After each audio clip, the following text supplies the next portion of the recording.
ti jáde sí gbogbo ayé, gbogbo èèyàn ti gbọ́, ṣùgbọ́n wọn ti gbọ́ tó, wọ́n sì ní láti gbọ́ díẹ̀ sí. Ìdí tí wọ́n ṣe ní láti gbọ́ díẹ̀ sí ni pé ó yẹ ká tiẹ̀ mọ irú ẹni tí wọ́n pa, ibo ló ti jáde, àwọn èèyàn rẹ̀ ń kọ́, báwo ló ṣe rìnrìn àjò ẹ̀ tẹ́lẹ̀.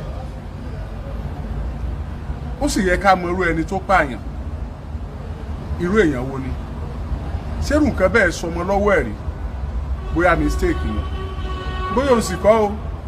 Ó sì yẹ ká mọ ipa tí ọlọ́pàá kó àti àwọn èèyàn wa. Ó súnmọ́ ká má dárúkọ ọ̀pọ̀lọpọ̀ nínú wọn, ká má là á mọ́lẹ̀, ṣùgbọ́n mo mọ̀ pé tó bá jẹ́ wípé irú ọmọ tí wọ́n pa yìí tí ò bá sí àwọn èèyàn náà, tó yẹ pé ìlú Èrúwà, Ìbàràpá, ó jẹ́ ibi tí ojú ti ká ojú, tí wọ́n ti mọ́ra wọn, tó bá ṣe ibì kan tí wọn ò ti ránra wọn ni, àwọn ẹbí ọkùnrin tí wọ́n pa yìí nìkan ni wọ́n bá máa dẹ́kun sùn. Ẹ jọ̀ọ́, ẹ gbowó lọ́wọ́ mi kí n lè sùn mọ́jú. Iṣẹ́ tá a mọ̀ pé ń ṣe nìyẹn. Tuntun yẹ kẹ́rù ó bà mí, síbẹ̀ ni tó lò hòtẹ́ẹ̀lì gan ló yẹ kó gba security. Kí wọ́n má bàa mọ yọ ẹni tó ń lo hòtẹ́ẹ̀lì ẹ̀ lẹ́nu, kán lè máa ní àlejò sí. Regular customer, regular client lárákùnrin yìí jẹ́ lóòtẹ́ẹ̀lì tá à ń sọ yìí o, Hilton Hotel. Regular client tí wọ́n ní. Ẹja gbọ́rọ̀ lẹ́nu ẹni tó kù ìgbọ́mú lẹ́nu ẹ̀ gan. Ẹ̀gbọ́n rẹ̀ gangan, ọmọ ìyá, ọmọ bàbá. Báwo ni wọ́n ṣe rìn tọ́rọ̀ fi débi tó dé yìí? Ṣùgbọ́n tá a mọ̀ báyìí ni pé wọ́n fi aṣọ ilé ìtura Hilton, wọ́n fi wé arákùnrin tá à ń wí. Wọ́n wá jù sínú páálí, wọ́n wá lọ bò mọ́lẹ̀ nígbà tí wọ́n yọ ohun tí wọ́n fẹ́ yọ. Ẹ já gbọ́rọ̀ lẹ́nu ẹni tí í ṣe ẹ̀gbọ́n arákùnrin gan. Báwo ló ṣe ṣẹlẹ̀? Ọlọ́run ṣàánú wa o. Ẹ dákun bò là ń lọ gan-an. Ẹni tó ní hòtẹ́ẹ̀lì yìí, òun náà ló ní Odùduwà University. Ẹnu ìgbà tọ́rọ̀ ìṣẹ̀lẹ̀ a tún ti ń gbọ́ àwọn nǹkan kan tó ń ṣẹlẹ̀ ní Odùduwà University ṣáájú àkókò yìí. Àṣé àwọn tọ́rọ̀ yìí ṣẹlẹ̀ sí wọ́n ké wọn róǹgbàgbé ni. Ọ̀pọ̀lọpọ̀ àwọn èèyàn ti ń sọ̀rọ̀ lóríṣiríṣi, wọ́n ti ń sọ bíi 5 bíi 6 tó ti ṣẹlẹ̀ ní ilé ìtura yìí gangan. A chartered accountant, a director of finance ní multinational company, ọmọ ẹnìkan 37 àbí 37 years old man, father of 3. Ìyá rẹ̀ ń bẹ o, bàbá rẹ̀ ń bẹ o, ọmọ àgbẹ̀kù bàbá, àgbẹ̀ níyá, àgbẹ̀ ní bàbá. He struggled to have education. Ó fẹ́ ṣe masters ẹ̀ ní Ọbáfẹ́mi Awólọ́wọ̀ University. Òun ló ń ṣe lọ́wọ́. Iná ló gbé délé ìtura yẹn. Kì í sọkùnrin tó máa ń ṣèṣekúṣe, tó máa ń gbóbìnrin sùn. Tó bá sọkùnrin míì ní bó ṣe l'opportunity àti lọ rúbẹ̀ yẹn, kò ní sùn mọ́jú, ó rà tóbìnrin míì ní ó jọ sùn. A wá máa trace ibi tí wàhálà ti ṣẹlẹ̀. Bóyá obìnrin yẹn ti lọ, a ní bóyá obìnrin yẹn ló pa á. Mo rántí ọ̀rọ̀ CEO tẹlifíṣàn kan tó kúnjò ní tó yẹ pé láti hòtẹ́ẹ̀lì náà ni wàhálà ti ṣẹlẹ̀. Tí wọ́n ti arábìnrin tó gbésùn tí wọ́n tì mọ́lé, táwọn èèyàn sọ pé kí wọ́n túlẹ̀, kí wọ́n fìyà jẹ àwọn oníròyìn fọ̀rọ̀ pọ̀ lọ́fun. Tí wọ́n tún gbé issue ẹ̀ lọ sí House of Representatives pé wọ́n ti ń disturb ẹ̀ jù káwọn oníròyìn má dọ́dọ̀ ẹ̀ mọ́. Ta ló mọ̀ bóyá, because a lè imagine ọmọ kékeré lọmọ yẹn náà, báwo ló ṣe lágbára àti padú máa yẹn. Nǹkan bẹ lẹ́yìn nǹkan. Ẹ jẹ́ á gbọ́ o bó ṣe ṣẹlẹ̀ gan. Mo kí gbogbo ọmọ Nàìjíríà, mo lè dúpẹ́ lọ́wọ́ Alhaji Oríyọmí Hamzat fún àǹfààní tí wọ́n fún mi láti wá sí orí afẹ́fẹ́ láti wá sọ bí nǹkan ṣe bẹ́ẹ̀ bí ọ̀bẹ ṣe jẹ́. Èmi ni ẹ̀gbọ́n Adégòkè Timothy Olúwadámiláre, a chartered accountant, doing his master ní Ilé Ifẹ̀. Bó ti jẹ́ eléyìí ní ọjọ́ 5 ṣàwà níbẹ̀ yìí torí òun pẹ̀lú àwọn ọmọ Àbújá ni wọ́n bèè sí pẹ̀lú ìyàwó. Ó ṣe masters ẹ̀ ní Ilé Ifẹ̀, ó wá fún exam ni. Ó land ní Àkúrẹ́ port, ó dẹ̀ gbé mọ́tò wá sí Ifẹ̀. Ó lodge sí hòtẹ́ẹ̀lì tí a mọ̀ sí Hilton Honor Hotel ní Ilé Ifẹ̀. Wọ́n ní Ramon Adégòkè Adédoyin òun ló ní ilé ìtura ni. Ó sanwó fún 2 nights, which is 37,000 naira, 85 per night. Òun ló sanwó hòtẹ́ẹ̀lì yẹn. Ó dẹ̀ wà níbẹ̀ lélẹ́yìí. Ìyàwó ẹ̀ pè ní alẹ́ ọjọ́ Friday bí dédé aago 8. Ọkọ mi báwo ni ìrìnàjò yìí ń bólẹ̀ wà. Ó sọ fún ìyàwó ẹ̀ pé òun wà nílé ìtura, òun fẹ́ sinmi díẹ̀, òun dẹ̀ kàwé fún ìdánwò tó ní lọ́la. Ìpè tí ìyàwó ìpè kọ́yìn náà nìyẹn, ìyàwó ń jẹ́ kó fún lára balẹ̀ kó sùn. Ó di ọjọ́ kejì Saturday, ìyàwó pé túra Saturday yẹn, ìyàwó ò rí iṣẹ́, ẹ̀rọ bá ń rẹ̀ sí rìn kò bí kọ́. Sunday náà bẹ́ẹ̀ náà ni ìyàwó ńlá ti pe àwàtà jẹ́ ẹbí ẹ̀. Òun pe ọkọ owó tó jẹ́ ọmọ tí yóò gbé kọ́, kí ló ṣẹlẹ̀ sí. Mo ti ọkọ̀ létí, mo lọ sí ìlú Ilé Ifẹ̀. Bàtí a débẹ̀, I don't try, à ń sọ káàkiri pé bá ló ṣe jẹ́, bára fẹ́ gbà á ọmọ ẹnìkan nífẹ̀ẹ́. A lọ sí Ẹ̀dó Àbọ̀ police station ní Mòró láti lọ fi ẹjọ́ sùn àwọn ọlọ́pàá níbẹ̀. A sọ fún wọn, wọ́n mú ìkẹ́ntì, wọ́n gba ọ̀rọ̀ wá sílẹ̀. A kúrò ní Ifẹ̀ ọjọ́ kejì, ọjọ́ Monday, a lọ sí Òṣogbo ní ọ́fíìsì commission pé láti lọ jẹ́ kí wọ́n gbọ́ síbẹ̀. Wọ́n direct wá sí anti-kidnapping department, CID Òṣogbo command. Adé ọ̀dọ̀ àwọn anti-kidnapping yẹn, ọmọ wa ló sọnù là ń wà. Wọ́n dẹ̀ sọ fún wa pé ok báwo ló ṣe rìn, a dẹ̀ ṣàlàyé bẹ́ẹ̀ fún wọn. Ọgbà nọ́mbà ẹ̀ wọ́n làwọn máa track ẹ̀ ni. A dẹ̀ track nọ́mbà yẹn lóòótọ́, ó fi hàn wá pé ó land sí Àkúrẹ́, from Àkúrẹ́ to Ifẹ̀. A tún trace nọ́mbà ẹ̀ náà dé Èjìgbò. Bára ṣe máa ṣe, bára ṣe máa rìn láti máa rí ọmọ wa. Tó bá kidnap ẹ̀ for ransom, báyìí kó ti pè wá, ọjọ́ ń lọ. Àrí pé à ń pe nọ́mbà ò lọ. Mo di bí ọwọ́ ọ̀sán dédé aago 12 kọjá díẹ̀ lọ́jọ́ Monday, nọ́mbà ẹ̀ tún wọlé. Ẹnìkan tó gbé kọ́ yẹn, ó ní òun wà ní Èjìgbò. A ní kó sọ bí tó wà nígbò fún wa, ká gba fóònù yẹn, padà ní fóònù. Ó lóun èé fóònù lẹ́lẹ̀ ni. Ó dá ajé ká wá gbà, ó pa fóònù wa lẹ́nu. Àjọ Monday yẹn àrí ìgbìmọ̀. Monday yẹn jẹ́ ọjọ́ kẹjọ, òṣùṣàwà ń bẹ̀ yìí, àrí pé kankan mọ́. Àpò kí ló fẹ́ ṣẹlẹ̀? Àwọn ọlọ́pàá ń bá àwádìí wọn lọ. Ẹni tó wà ní ìṣáàjì ọ̀rọ̀ yẹn, inspector kan ni, mi fẹ́ dárúkọ ẹ̀. Ẹ̀tọ́ ọ̀rọ̀ bá débẹ̀ tó bá ká dárúkọ inspector yẹn, màá dárúkọ ẹ̀. Oníwọ̀n ṣáàjì ọ̀rọ̀ yẹn, ó sọ fún mi pé kí n béèrè fún national ID card àbúrò mi, àwọn tó fẹ́ lò fún nǹkan kan. Mo pè ìyàwó ẹ̀ nílùú Àbújá pé kó bá mi wọ national ID card ọkọ ẹ̀. Gbà tó túlé tó tú ọ̀nà kò rí, ó ní káàdì ìdìbò ẹ̀ lòún rí, ìyẹn voters card. Ó sẹ̀ǹdẹ̀ sí mi, mo lọ bá PO, káàdì ìdìbò ni ìyàwó ẹ̀ rí. Ó sọ fún mi pé àwọn olè ló lè ká tó fọ̀ láàrin bíi 5 minutes. Mo rí pé látọ̀dọ̀ ìyàwó ẹ̀ l'Àbújá pé òun ti rí receipt kan tó bí ẹ hòtẹ́ẹ̀lì kan ní ìlú Ilé Ifẹ̀. Ó ṣe ìyàwó mi bá mi sẹ̀ǹdẹ̀, ó sẹ̀ǹdẹ̀ sí mi ní WhatsApp. Mo dẹ̀ IPO àti receipt kan tó bí ẹ Ilé Ifẹ̀ ń bẹ̀ o. Ìyàwó dẹ̀ pé láàsì olóhùn wà ní hòtẹ́ẹ̀lì mu òun ní láàsì. Hòtẹ́ẹ̀lì yẹn jẹ́ previous receipt tó lò ńgbà tó wá fún exam. Mo sọ fún IPO àpò ní ẹ jẹ́ ká try ẹ jẹ́ ká lọ sí hòtẹ́ẹ̀lì yẹn. Àbá débi àmà béèrè fún lodgers document wọn. Bóyá máa rí ń bẹ̀. Agbéra ń lọ. Bàbá tún make contact pé ok ká tún ṣiṣẹ́ lórí account number ẹ̀. Bóyá ó make transaction kan ní ọjọ́ Friday. Bàtà ṣe lórí account number ẹ̀, wọ́n jẹ́ ká mọ̀ pé ó make transaction lóòótọ́. Ó transact owó tó jẹ́ 37,000 naira sí ọmọ kan tó ń pè ní Adédèjì Adésọ́lá Tóbilọ́ba. A sọ fún wọn ní báǹkì yẹn kó bá wa wo àdírẹ́sì ọmọ yẹn náà, because ó ṣe wá ní kàyéfì. Owó tí a lórí receipt yẹn tí ìyàwó sẹ́ǹtì wàtà Àbújá yẹn, owó yẹn jẹ́ 37,000 naira lówó yẹn jẹ́. Ìgbà tí wọ́n bá tún wo àkáǹtì yẹn, owó yẹn wá tún jẹ́ 37,000 naira tó transfer sí ọmọ yẹn.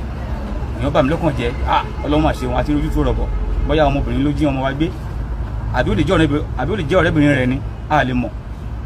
Ìgbà tó yá wọn wà àdírẹ́sì yẹn, ó jẹ́ àdírẹ́sì Ilé Ifẹ̀. IPO òkùnrin lè IPO ní ẹ jẹ́ ká lọ, ó kó àwọn ọlọ́pàá sínú mọ́tò a lọ sí Ilé Ifẹ̀.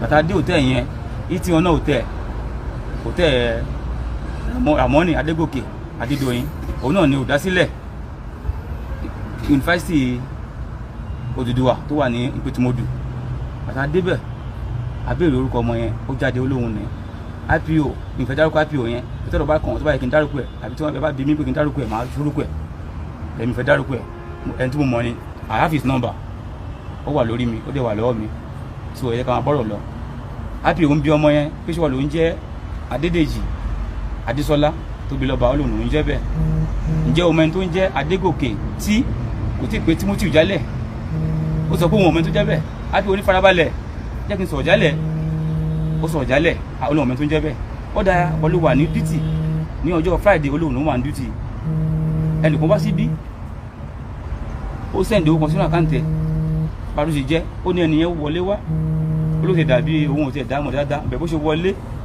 olóhùn fẹ́ gba yàrá ó lè lò ní yàrá àwọn alátẹ̀ńtà ẹ̀mí ó yẹ sọ̀rọ̀ yẹn ibi fẹ́ gbá ojú ẹ̀ IPO ní kíní sùúrù èlò ní yàrá yín báwo àti rí previous receipt ó ti wà lọ́wọ́ wa that means ó ní ẹ̀dínmọ̀ price room hotel yẹn ó tún sunbẹ̀ tẹ́lẹ̀ wọ́n á tún béèrè pé ó tún wá ń bí ẹ pé èlò ní yàrá yín ẹni tó ti ń wá akẹ́ ìbéèrè náà ni pé tí rèmú wà ń lẹ̀ ó máa wà ń lẹ̀ èwo ló wà ń lẹ̀ ló máa bí yín ká lè sanwó fún yín ká má fọ̀rọ̀ gùn ó ní ó lóòótọ́ ló sanwó sákàǹtì òun ó sì bá tiẹ̀ lọ ó lóun padà bọ̀ àwọn ohun dẹ̀ rí mọ́ wọn tó mọ̀ náà nìyẹn kò jù bẹ́ẹ̀ lọ IPO tó wá rí bẹ́ẹ̀ ẹ fún wa ní dọ́kúmẹ̀ntì ẹ fi ń lọ́ọ̀yà àwọn èèyàn wọn bí jáde IPO gbà ká tó kúrò níbẹ̀ IPO ti ṣiṣẹ́ lórí dọ́kúmẹ̀ntì yẹn torí ó gbìyànjú tó bá ṣe ohun tí ọ̀dà mo máa sọ ó dáfẹ́ mo wà yìí tó bá ṣe ohun tí ọ̀dà mo máa sọ inspector yẹn ó gbìyànjú lórí àárín yẹn díẹ̀ ó ti wò ó a ti di pé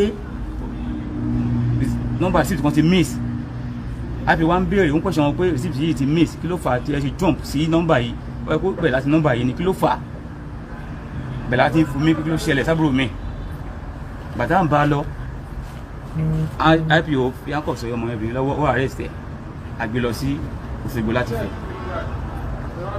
wọ́n máa nú bá wa ó bá ọmọ yẹn sọ̀rọ̀ ó ní lọ́ọ̀yà lòun pé kò máa bá ọmọ yẹn ní Òṣogbo kó máa wọ̀rí kó máa tẹ̀lé wa lọ adé Òṣogbo wọ́n tún bí lọ́rọ̀ kò jẹ́wọ́ the following day mo débẹ̀ ní IPO sọ fún mi pé ní development ti jáde o pé a máa ń láti lọ sí Ifẹ̀ láti lọ tún make order arrest IPO màkúṣẹ́ amúra agbọ̀nàfẹ̀ bẹ̀ká tó lọ IPO jẹ́ kí n mọ̀ pé ọmọ yìí ti òun ló fi ọ̀nà hàn wá tó fi jẹ́ pé ká tún fẹ́ lọ arrest àwọn márùn-ún mi wípé ọmọ yẹn ní kó òun mú dọ́kúmẹ̀ntì àgbà ní hòtẹ́ẹ̀ yẹn wá ọmọ yẹn wá mi rí báyìí pé orúkọ yìí kì í ṣe orúkọ òun ni láti yìí láti mú dẹ̀ kọ́ definitely wọ́n ti doctor dọ́kúmẹ̀ntì yẹn ọmọ yẹn wá ní kí IPO fún un ní fóònù ẹ̀ ọmọ yẹn tẹ fóònù yẹn IPO gbà lọ́wọ́ ẹ̀ ó wò ó ti rí i pé ọmọ yẹn ti snap dọ́kúmẹ̀ntì yẹn sí orí fóònù ẹ̀ àwọn tó lọ́ọ̀ ìṣòwò tẹ̀ yẹn lọ́jọ́ yẹn wọ́n jẹ́ 16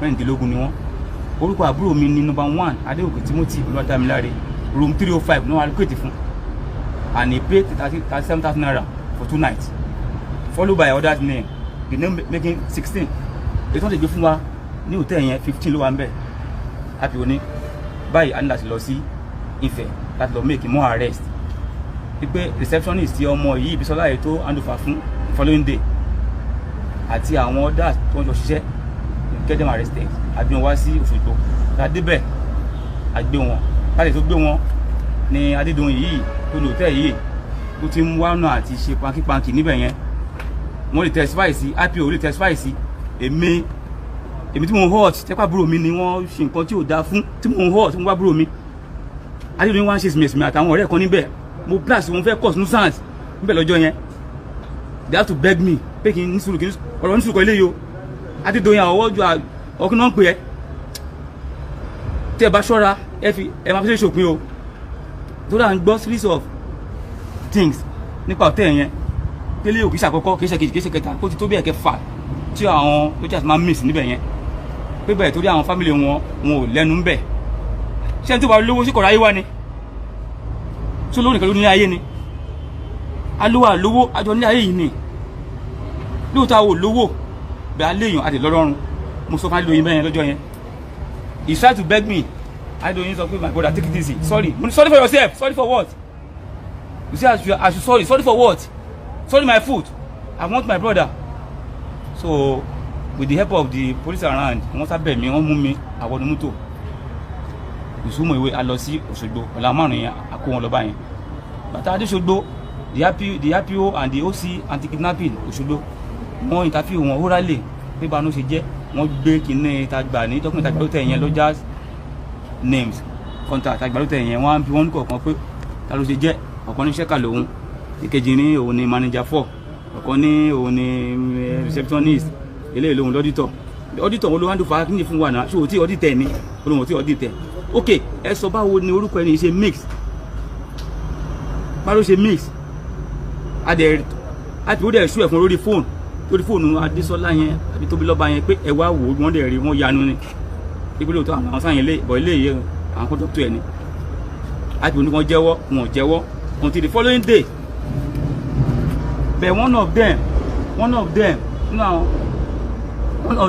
náà tá a mú yẹn wọ́n pè láàfà ọmọ Èjìgbò ni and through our tracking I track ẹ̀ pé fún ẹ̀ d'Èjìgbò and someone pick it pé òun wà d'Èjìgbò wọ́n yóò májì adẹ̀tún mú àfà yẹn ó fojú ọmọ Èjìgbò ìyàn receptionist wọ́n á pè àfà yẹn pé àbí wọ́n bi àfà yẹn pé àfà ìgbà ó lẹ́ẹ̀kọ́ close ní ẹnu iṣẹ́ ó ní 12 to 12 ní ìgbà ló close ó ní 8 ní ń bolówó lọ olóńlò Èjìgbò kí ló lọ sí Èjìgbò olóhùn lọ family house òun lọ kí wọn òun lọ ilé nǹkan kan ṣe pé ọ̀rọ̀ yìí ti rí bákan àgbẹ̀mú sọ fún IPO pé IPO olójútu àfà àti director iléeṣẹ́ yẹn Adédoyin kó bá mi wá àbúrò mi nǹkan tí mo fẹ́ nìyẹn kó bá mi wá àbúrò mi later ni wọ́n ṣe wá bá wọn investigate lọ ní wọ́n bá wọn sọ̀rọ̀ ẹ̀wọ̀n mo tètè jẹ́wọ́ bẹ́ẹ̀ mo dúpẹ́ lọ́wọ́ mo sọ síwájú mo dúpẹ́ lọ́wọ́ Alhaji Oyomi Hamzat fún àǹfààní tí wọ́n fún mi torí àwọn studio wọn báyìí mo dẹ̀ dúpẹ́ lọ́wọ́ àwọn ọmọ Nàìjíríà torí wọ́n dìde sí wa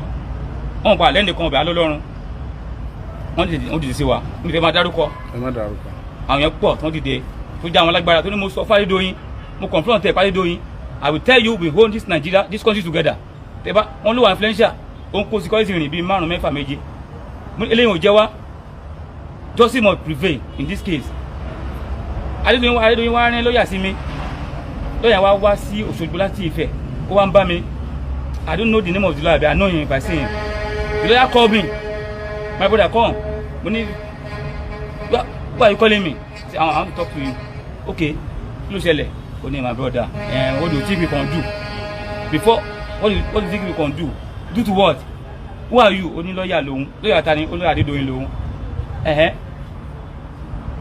do for what only on this matter which matter on this case which case if you want me to say anything can we have a round table meeting round table discussion round table for what are you trying to bribe me I'm representing the whole family Adeoke family here and you are trying to do what you are very stupid lawyer he say sorry my dear brother I know it is painful kí ni come back ọ̀gbẹ́ni fòyìnbó sílẹ̀ what is painful there kí ló ń painful go and talk to your people inside cell to tell you where my brother is Adeoke Timothy Olúwadámiláre chartered accountant doing his MBA in Ife there Ògo Ìbàràpá ni ọmọ yẹn Ògo Ọ̀yọ́ state ni Ògo Nigeria lọmọ yẹn chartered accountant for that matter director of finance of a company is not done talk to your people inside cell to tell you where my brother is so now we now come together and have a roundtable discussion or meeting like we said okay I work on that but aside that taba jókòó yẹn the man Adédoyin ó wà influential bóyá a lè wá nǹkan tá a fẹ́ ṣe sí lọ́dà orí ìdàrúṣà I have to walk away from him pé kọ́dà pé Ọládùn ló rìn òun sí mi láti bribe mi wọ́n fẹ́ fún mi lówó ẹ̀mí àbúrò mi kọ́dà pé wọ́n dàrúṣà àbọ̀ sick sórí ni mo kúrò níwájú ẹ̀ so à ń bá kìsìn lọ wẹ́rẹ́wẹ́rẹ́ ọ̀ntì táwọn èèyàn bí èèyàn àwọn tó lọ́wọ́ rán sí wa tó wọ́n dìde lórí ọ̀rọ̀ yìí tó ń lọ sí Àbújá tó ń lọ sí gbá tó ń lọ sáwo Ọ̀ṣun State Commissioner of Police CP Ọ̀ṣun ọrùn ẹ̀ ti kún orí fóònù ẹ̀ ti kún fún ìpè ó wá láti pe DC pẹ̀lú IPO pẹ̀lú OC anti-kidnapping pé you have to treat this case well mo dúpẹ́ lọ́wọ́ commissioner yẹn láàrin yẹn so they now call us pé ká wá bá wọn nífẹ̀ẹ́ a lọ sífẹ̀ the commissioner now order pé kán lọ arrest Ramon Adégòkè Adédoyin òun ló ní hòtẹ́ẹ̀lì yẹn, òun lè ní founder Odùduwà University. So Odùduwà University àti Odùduwà University pẹ̀lú Ifẹ̀ City Polytechnic with College of Education, I don't know. Maye of Ifẹ̀. Maye of Ifẹ̀ òun ni. So people are now saying different things. Nífẹ̀ẹ́ kí n tó kó nífẹ̀ẹ́ lọ́jọ́ ìrìn àwọn sọ pé wọ́n ní wọ́n mọ kan pé ṣáta kan ní wá ṣe MBA ní Ifẹ̀ ń bí wọ́n ní wọ́n mọ yẹn hòtẹ́ẹ̀lì Adédoyin ló máa lọ́jì sí. Adédoyin bó ṣe máa ń ṣe nìyẹn báyìí ó lè fẹ́rẹ́ ṣàṣe mọ̀ bó ṣe máa ń ṣe nìyẹn owó ẹ̀jẹ̀ ní ń lo òun náà du Ọọ̀ni of Ifẹ̀ ó fẹ́ jẹ́ òun gbà fífa ṣẹlẹ̀ wọ́n ní owó ẹ̀kún fẹ́ jẹ́ bó ṣe máa ń ṣe nìyẹn wọ́n dà pé àwọn ìyá ń gbàdúrà pé eléyìí ó fi lè ṣàṣe mọ́. Mo lè dúpẹ́ pé commissioner of police Ọ̀ṣun wọ́n ti order kan lọ arrest ẹ̀. In fact our office commissioner of police níjẹta tó ń fi arrest ẹ̀ bá wa níbẹ̀ ni pẹ̀lú àwọn èèyàn mi wọ́n dẹ̀ gbé wá wọ́n dẹ̀ nìkan lọ take statement ẹ̀ wọ́n dẹ̀ lock it up with his influential wọ́n dẹ̀ lọ tìmọ́lé báyìí ó wà ní àtìmọ́lé báyìí sọ̀rọ̀ yìí. A dẹ̀ fẹ́ kí òtítọ́ kó fara hàn jù báyìí lọ nǹkan òdodo lórí ọ̀rọ̀ yìí kó fara hàn. Ọmọ náà nìyí o Adégòkè Timothy Olúwadámiláre chartered accountant 37 years old. Ó dẹ̀ níyàwó ó fọ ọmọ mẹ́ta sílẹ̀ bread with the family kan ní ó lọ ọmọ yìí ògo ọ̀la ní ògo olú yìí ní ó lè ṣe gómìnà yìí lọ́lẹ̀ state lọ́la ó lè ṣàrẹ orílẹ̀-èdè yìí lọ́la jù bẹ́ẹ̀ lọ pẹ̀lú Adédoyin ó dẹ̀ pa á wá lọ sí Ifẹ̀ wọn kó wá nífẹ̀ẹ́ pé ká lọ sí Ifẹ̀ àáfàá tó wà ní àwọn staff hotel yẹn àti manager àwọn méjì wọn àwọn ọlọ́pàá kó wọn sínú mọ́tò àwọn lọ ṣóòbí tí wọ́n sin òkú àbúrò mi sí wọ́n wá pè wá ká wá síbẹ̀ ká tó wọ Ifẹ̀ báyìí very close to Adédoyin hotel bẹ̀rẹ̀ lọ sí àbúrò tèmi sí aṣọ ní hotel ni wọ́n fi yí àbúrò tèmi ni wọ́n fi yí àbúrò mi ni wọ́n fi yí báyìí wọ́n gbé sun pálí wọ́n wá lọ sí ẹgbẹ́ ní ti inú igbó chartered accountant wọ́n dẹ̀ pa ògbó ẹ̀ mọ́lá olú wọ́n dẹ̀ fa olú yẹn tú ṣe mi fẹ́ máa ṣépè orí afẹ́ mo wà mi fẹ́ máa ṣépè mi bá máa fi òòṣà mẹ́rìndínlógún tó wà nílé Ifẹ̀ ṣépè ni àti òòṣà mẹ́rìndínlógún tó wà ní ìlú Èrúwà àwọn ṣépè ni bẹ̀rù yóò tún fi yìí nígbà yín ṣépè yìí o òòṣà mẹ́rìndínlógún tó wà nílé Ifẹ̀ mo fi ṣépè fún Adédoyin kò ní bọ́m̀bẹ̀ Adédoyin yóò kú sí ibi tó wà yìí ni àti àwọn mẹ́fẹ̀ẹ̀fà àti akó yìí torí ó pa mí lẹ́kún Adédoyin yóò sunkún ni gbogbo àwọn fámìlì ìrántí ni ẹkún ni wọ́n máa sun wọn nílé òòṣà mẹ́rìndínlógún tó wà nílé Ifẹ̀ mo fi ṣépè fún Adédoyin òòṣà mẹ́rìndínlógún tó wà ní Ìbàràpá méjèèjì mo ṣépè fún Adédoyin gbogbo àwọn tó tún láyé èrò mo fi ṣépè fún Adédoyin àwọn àjẹ́ Adédoyin wọ́n kẹ̀yìn sí gbogbo ṣó wọ́n kọ̀yìn sí àwọn tó nílẹ̀ àwọn nílẹ̀ wọ́n kọ̀yìn sí Adédoyin kò ní bá ṣe láṣẹ ìdùnnú Adédoyin gbogbo ohun tó fi òwúrọ̀ ẹ̀ ṣe yóò bàjẹ́ mọ́ lójú ni Adédoyin náà tó bá gbígbẹ́ ọmọ ọ̀kan kò ní sí nínú wọn mo ṣípè fún Adédoyin Ramon Adégòkè Adédoyin tó ní Odùduwà University nílé Ifẹ̀ mo ṣípè fún má yẹ of Ifẹ̀ tó bá bí gbà ọmọ ọkọ náà àwọn ò ní sí tó pa mí lẹ́kún àwọn òbí mi ó pa wọn lẹ́kún Adédoyin àti àwọn ọ̀rẹ́dún ẹ̀kúnnú wọn á sunkún kẹ́ ayé wọn ni dáadáa dédé ní agbè ayé wọn àwa wú wọn á mú wa lọ àáfàá yẹn ó ní ọmọ òjìgbò lòun ó jọra wọn náà ọlọ́pàá gbé sínú mọ́tò àti mánéjà àwọn méjì wọn á mú wọn lọ síbi tó ń sàbò mi sí ipe lóòótọ́ àwọn làwọn pa ní táwọn fi sí ni ẹgbẹ́ àwọn ọmọ Nàìjíríà ẹjọ́ yìí President Buhari ó dọwọ́ yín gbogbo ẹ̀ sẹ́nẹ́tọ̀ ó dọwọ́ yín gbogbo ẹ̀yìn rẹ̀ l'Abuja ó dọwọ́ yín gbogbo wọn á tún rọ gómìnà Ọ̀yọ́ state tọrọ mọ ẹ̀ ní His Excellency Ṣèyí Mákindé ọ̀rọ̀ yìí ó dọwọ́ yín o ọmọ yín ni o ó dọwọ́ yín o wọn gbọ́dọ̀ àwọn tá a mú àwọn méje ni àwọn òṣìṣẹ́ hòtẹ́ẹ̀lì mẹ́fà Adédoyin himself making self wọ́n wà ní ẹ̀wọ̀n báyìí o ní Òṣogbo kọmíṣánná Òṣogbo Ṣèyí Mákindé ẹgbẹ́ o His Excellency ẹ dákun o ọmọ yín náà pààyè o Speaker Ọ̀yọ́ State House of Assembly Right Honorable Adébọ̀wálé Ògúndóyin this Adégòkè Timothy Olúwadámiláre is your brother you hail from the same town make it fast contact your colleagues your friends ní Òṣogbo ẹ bá wọn sọ̀rọ̀ ní Ọ̀ṣun State Speaker Ọ̀ṣun State ẹ bá sọ̀rọ̀ ẹ bá gómìnà sọ̀rọ̀ in fact Debo Ògúndóyin Honorable Speaker go and meet the governor I know the governor will be hearing me now mo dem gbọ́ pé governor máa ń gbọ́ ọ̀rọ̀ tá a máa ń sọ kò rẹ̀ ní wà kí a lè mọ̀ pé ọmọ yìí ọmọ governor ni ọmọ speaker ni Speaker Ọ̀yọ́ State àti Adégòkè tí mo yọ ọmọ tó pa sí hòtẹ́ẹ̀lì Adédoyin yìí nífẹ̀ẹ́ yìí wọ́n jọ wá tìlú kan náà ni they are from the same constituency same town they are blood Speaker, offer to you go and meet the governor of Oyo State. Talk to the governor of Oyo State. Governor should call his counterpart in Osun State. You also contact your friend there, Osun State House of Assembly Speaker there. Call him, talk to him. Ẹ pa Abuja o. President Muhammadu Buhari, ó dọwọ́ yín. Gbogbo senator, ó dọwọ́ yín. Gbogbo rep, ó dọwọ́ yín. Wọ́n sì sọ pé Adédoyin, pé kó wà influential, ó lágbára, ó lówó, ó mọ̀yàn. Ṣé tí ò bá mọ̀yàn tí ò lówó lọ́wọ́ ní Nàìjíríà yìí, ní ayé yìí, tí kò ráyé wá ni, ọmọ ẹ̀ struggle. Nobody help him. Ó struggle ni. Ó dẹ̀ struggle. Ó dẹ̀ shattered. Ó tún ṣe masters ẹ̀. Ògo ọlá ni, ògo olùkọ́ ni. Wọ́n dẹ̀ padà ní hòtẹ́ẹ̀lì Adédoyin. Ọ̀dọ̀ mo kí àwọn ọlọ́pàá mi fẹ́ sọ ọ̀rọ̀ púpọ̀ lórí ọ̀dọ̀ àwọn ọlọ́pàá yẹn. Wọ́n ti ṣe wọn, wọ́n dẹ̀ ti arrest ẹ̀. Ó ti wà ní cell báyìí. Bẹ́ẹ̀ mo fẹ́ kí n dájọ́ òdodo lórí ọ̀rọ̀ yìí kó wáyé. Kó wáyé. Mo fẹ́ kó wáyé. Ìyá ọmọdékùnrin yìí ó ń bẹ nílé. Mo bá rí ìyá yẹn láti 12 days ago tá ti ń wá wọn yẹn. Ìyá yóò jẹun. Go to Rwanda. You will see his mother there. Tó bá bí ìyá yẹn ṣe rí. Ẹ wò pé kí ló ṣe yá yìí. Àbúrò sick láti bí ọdún méjì ni. Ìgbà tí ó jẹun ó ń ronú. Ó náà ti pa ọmọ òun. Ṣé kó fẹ́ kú níbẹ̀? Ìyá yìí jẹun ọmọ 37 years. Ó dẹ̀ fìyàwó sílẹ̀. Ọmọ mẹ́ta ló fi sílẹ̀.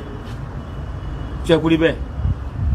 Right, Honorable Speaker of Oyo State, please do something fast, urgency. No rọ̀ Governor Ṣèyí Mákindé, ọmọ inú ọ̀pá yìí o, lọ́ṣun o, ẹ má wòran o.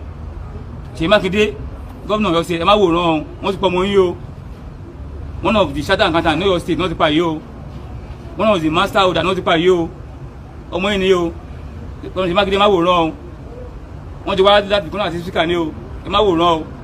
Mo dẹ̀ mọ̀ pé ẹ ní wòran, ẹ ní wò abẹ́. Ìgbà tí ẹ rí òkú ẹ̀ yẹn, ṣé ẹ notice pé court kankan wà lára ẹ̀? Ẹ ṣe àlàyé má sọ débẹ̀ mẹ́mú ń lọ yìí ọ̀rẹ́ ń pa mí lọ́kàn jẹ́.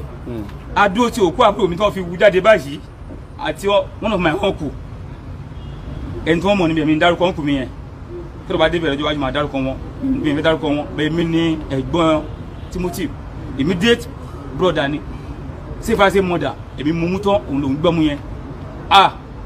Wọ́n wá wúkọ àbúrò mi jáde mo wá notice pé ibi ọrùn ẹ̀ báyẹn wọ́n dùn ni táwọn ti yọ ọkùn ẹ̀ wọ́n láyé ìdòwò bó ṣe máa ń ṣe nìyẹn.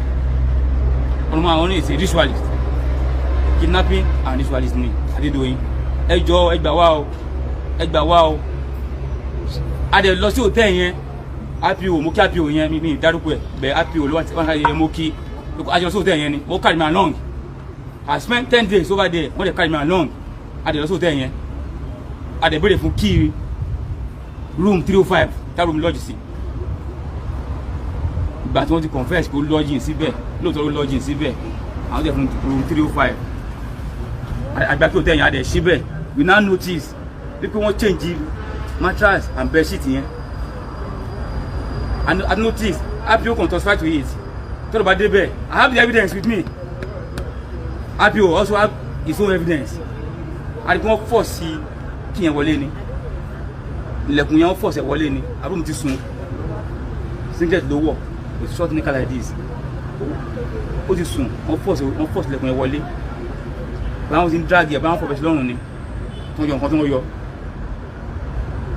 wọ́n change mattress and the bedsheet níwọ̀n ló wà ń bẹ̀ ta fọ́ọ̀kùn àbí oná fọ́ọ̀kùn tó le dáadáa àbí tún wá ṣiṣẹ́ dáadáa ó tún wá pé àwọn ìbẹ̀rẹ̀ pé kán tún lọ mú kíì mi wá like 2 or 3 keys wọ́n tún ṣẹ́ẹ̀kì rúùmù mi bóyá bẹ́ẹ̀ dìyẹn ti save àbí reserve àbí sọ fún yín pé hòtẹ́ẹ̀lì ṣe wọ́n ṣe hòtẹ́ẹ̀lì ti pẹ́ spẹ́ẹ̀dì yẹ kán ti lò kó ti fìlẹ̀ wọ́n á change mattress torí pé ọ̀bẹ náà fi dí lọ́rùn nígbà fẹ́ yọ wọ́n yọ I notice that bẹ́ẹ̀ amadó di ọ́tọ́mù sọ wọ́n fẹ́ ṣe kọ́lọ́pàá kan dọwọ́ rú kọ́ wá rí bí a ti máa fáyà wọn bẹ́ẹ̀ mú mọ̀ pé àwọn ọlọ́pàá ò ní fẹ́ ṣe bẹ́ẹ̀ RPO mi ìbí dárúkọ ẹ mo kí ẹ OC tó wà ṣáàjẹ mo kí ẹ DCP mo kí wọn kí wọn mi kàrẹ́ sí Adédoyin CP mo kí ẹyin náà bẹ́ẹ̀ tẹ́lẹ̀ bá dé bẹ́ẹ̀ gbogbo ohun tí ẹ̀ka tó wá tu fún yín àyàfótó rúùmù yẹn wọ́n fọ̀ sílẹ̀kùn wọlé ni àtúnṣe suspect lọ stay níbi kan ní rúùmù yẹn RPO ya fótó yẹn RPO yẹn ò lè deny o ò lè deny nígbà wọn mú kí yẹn dé a ṣí àwọn 2 or 3 rooms àtúnwò bẹ́ẹ̀dì yẹn a fìlẹ̀ àti pé kò dì sèmù rárá àwọn ilẹ̀kùn ní òdì sí ẹ̀ tó wọ́n ti change nǹkan bẹ́ẹ̀ APO have the evidence torí ó snap ẹ̀ èmi náà snap àwọn kan sórí fóònù mi tí mo dẹ̀ ní lání for tomorrow bí APO mọ̀ bí APO ń cooperate kò ní compromise láyé ìyẹn APO yẹn lọ́tà fẹ́ compromise we will fire him we will fire them díẹ̀ bẹ́ẹ̀ mọ̀ pé àwọn ọlọ́pàá yẹn wọ́n try tó ń bá try ni wọ́n ní máyé dọ̀yìn wọ́n ti mú bẹ́ẹ̀ ìdájọ́ òdodo ní kó wáyé lórí ọ̀rọ̀ yẹn wọ́n du ọlọ́run yẹn ni wọ́n du ọ̀run yẹn wọ́n yàn kán bẹ́ẹ̀ bí a fẹ́ dúró de autopsy yẹn kó jáde ká wo nǹkan tí wọ́n sọ àárọ̀ ni mò ń gbọ́ tí wọ́n ní àwọn ọmọ Oòduà University àti Ifẹ̀ Polytechnic tàbí kí wọ́n gbórúkọ wọn náà lọ tẹ̀ ìpélébé kan wọ́n pín káàkiri fún àwọn ọmọ skul pé irọ́ ni o àbúrò tèmi ò lọ́ọ́ sí hòtẹ́ẹ̀lì Adédoyin wọ́n fẹ́ ba ayélujára kọjá ni lólábùdó wọn dàrú ni àmọ́ sick sórí ni we have the evidence before receipt ó wà lọ́wọ́ wa document ó dẹ̀ on the 5 yẹn lọ́jà gbogbo wọn wà evidence wà lọ́wọ́ APO lè deny ó wà orí fóònù Abísọ́lá àbí lórúkọ ọmọ yẹn ẹ̀yìn tóbi lọ́ba yẹn Adésọ́lá Adédèjì ó wà lórí fóònù ẹ̀ APO tó bẹ́ẹ̀ kó delete ẹ̀ lórí fóònù ẹ̀ kò tó bẹ́ẹ̀ kó delete ẹ̀ ó wà lórí fóònù APO náà ó ti tẹ̀lé lórí fóònù ẹ̀ ó sì wà lórí fóònù ọmọ yẹn wọn ò tó yẹ kán delete ẹ̀ wọn ò tó yẹ kán delete ẹ̀ APO tẹ̀lé try ẹ̀ náà tó láti incorporate kò ní fẹ́ try ẹ̀ tó bá try ẹ̀ àmà ìdá tí wọ́n ni that's what I know bẹ́ẹ̀ mo mọ̀ pé APO incorporate pẹ̀lú wa and the OC and the DC and the CP wọ́n cooperate mo dẹ̀ kí wọ́n pé wọ́n tún múra sí i táwọn bá tún kún un wọn tí wọ́n ti arrest bí a ti máa méje wọ́n tún lọ kó wọn ìdájọ́ òdodo olú ọ̀rọ̀ yìí mẹ́rin kò jẹyọ wọ́n pa á lẹ́kún o wọ́n pa á lẹ́kún nílé Òrùwà wọ́n pa á lẹ́kún ní Ìbàràpá wọ́n pa á lẹ́kún ní Ọ̀yọ́ state wọ́n pa á lẹ́kún ní Nàìjíríà gbogbo àwọn tó ṣiṣẹ́ yìí wọ́n ní bọ́m̀bẹ̀ wọ́n á kú sí ni Adédoyin ayé máa bàjẹ́ ni Adédoyin òní jèrè láyé òní jèrè lọ́run gbogbo ọ̀nà dìrun ẹ gbogbo ọ̀nà dìrun Ramon Adégòkè Adédoyin gbogbo ọ̀nà dìrun ẹ láyé wọ́n ní jèrè gbogbo òsà mẹ́rìndínlógún tó wà nílùú Èrú àwọn ìbúra mo fi ṣépè fáyidó wọn ní jèrè òsà mẹ́rìndínlógún tó wà nílé Ifẹ̀ náà mo fi ṣépè fáyidó wọn kò ní jèrè àti wọn dìrún ẹ ogun mẹ́rin àgbáyé mo fi ṣépè fáyidó wọn kò ní jèrè atẹ́gùn tó bá fẹ́ fáyidó wọn atẹ́gùn burúkú náà jẹ́ tó bá ń fún mi wẹ̀ tó ń tàtàrà omi burúkú náà jẹ́ gbogbo dáwọlé kò ní yọ sí rẹ láṣẹ Èdùmàrè torí ó pa á lẹ́kún lẹ́ẹ̀kan sí mo bẹ ààrẹ Muhammadu Buhari ọ̀rọ̀ yìí ẹ má sùn o sẹ́nẹ́tọ̀ ẹ má sùn o rẹ́ẹ̀p ẹ má sùn o gómìnà Ṣèyí Mákindé àwọn ọmọ ọ̀pẹ tí ń ṣiṣẹ́ ẹ̀dẹ̀ tó ṣe right honourable speaker ọmọ ọ̀pẹ tí ń ṣe ẹ̀dẹ̀ tó ṣe tọ́lọ́ ọmọ yín ni o ẹjọ́ ìdájọ́ òdodo lórí ọ̀rọ̀ yìí ẹjọ́ kó wáyé ó pa á lẹ́kún ó pàdé wa lẹ́kún ọmọ yìí òun ni breadwinner wà Adégòkè Timothy ni breadwinner wú Adédoyin tó wá lọ pa ó wá fọ ọmọ àbótèmí ṣe ríṣùà ó fi ní owó ẹ̀ Adédoyin ṣèyí tán oníṣòro ẹ̀wọ̀n wọ́n ní àbá lọ ni láṣẹ Èdùmàrè Adédoyin wà bá eré olùbọ́nbẹ̀ wà bá lọ ni ó mọ̀ kó ṣe àwọn èèyàn ìgbárùmọ̀lẹ̀ ó kẹ̀yìn sí ẹ àkóso àwọn àjẹ́ ó kẹ̀yìn sí ẹ àwọn ọ̀kànlélẹ́rìnwó gbárùmọ̀lẹ̀ ó kẹ̀yìn sí ẹ òṣàmẹ́ẹ̀dógún tó bẹ́ẹ̀ lè fẹ́ ó kẹ̀yìn sí ẹ òṣàmẹ́ẹ̀dógún níbẹ̀ ní ìlú Èrúwà ó kẹ̀yìn sí ẹ ó dẹ̀ máa rí bẹ́ẹ̀ ó dẹ̀ ti rí Ọlọ́run Elédùmarè gbogbo tí mo sọ yìí ni ó dàṣẹ àṣẹ ẹ̀ ti kù ẹjọ́ o ọmọ Nàìjíríà ẹ gbà wá o ẹ tó nílé ayé ẹ gbà wá o ẹ má jàjẹ́ àìdè o. We can only appeal to him to calm down and to take it easy and hand over everything to Almighty God. But ó take wa ní káàrù dáadáa ká tó advice ẹ̀ nítorí pé ẹni tó bá mọ̀ bó ṣe rí lára. It's not easy, Alhaji. Yóò mọ̀ wípé. Alhaji is not easy. Alhaji is not easy. I told the DC Osun State, I hold him like this. Deputy Commissioner of Police Osun State, the man Adédoyin must be arrested today, and he said yes. He called the OC, do you know his house? OC said yes. He called my uncle, take this your brother to CP office. We are coming. Ó dẹ̀ ṣe bẹ́ẹ̀. Adédoyin ṣe ká tó wí, wọ́n ti arrest Adédoyin, wọ́n ti mú wá. And the CP ordered them to go and collect his statement and lock him up. If they did it, to kí wọn láàrin yẹn.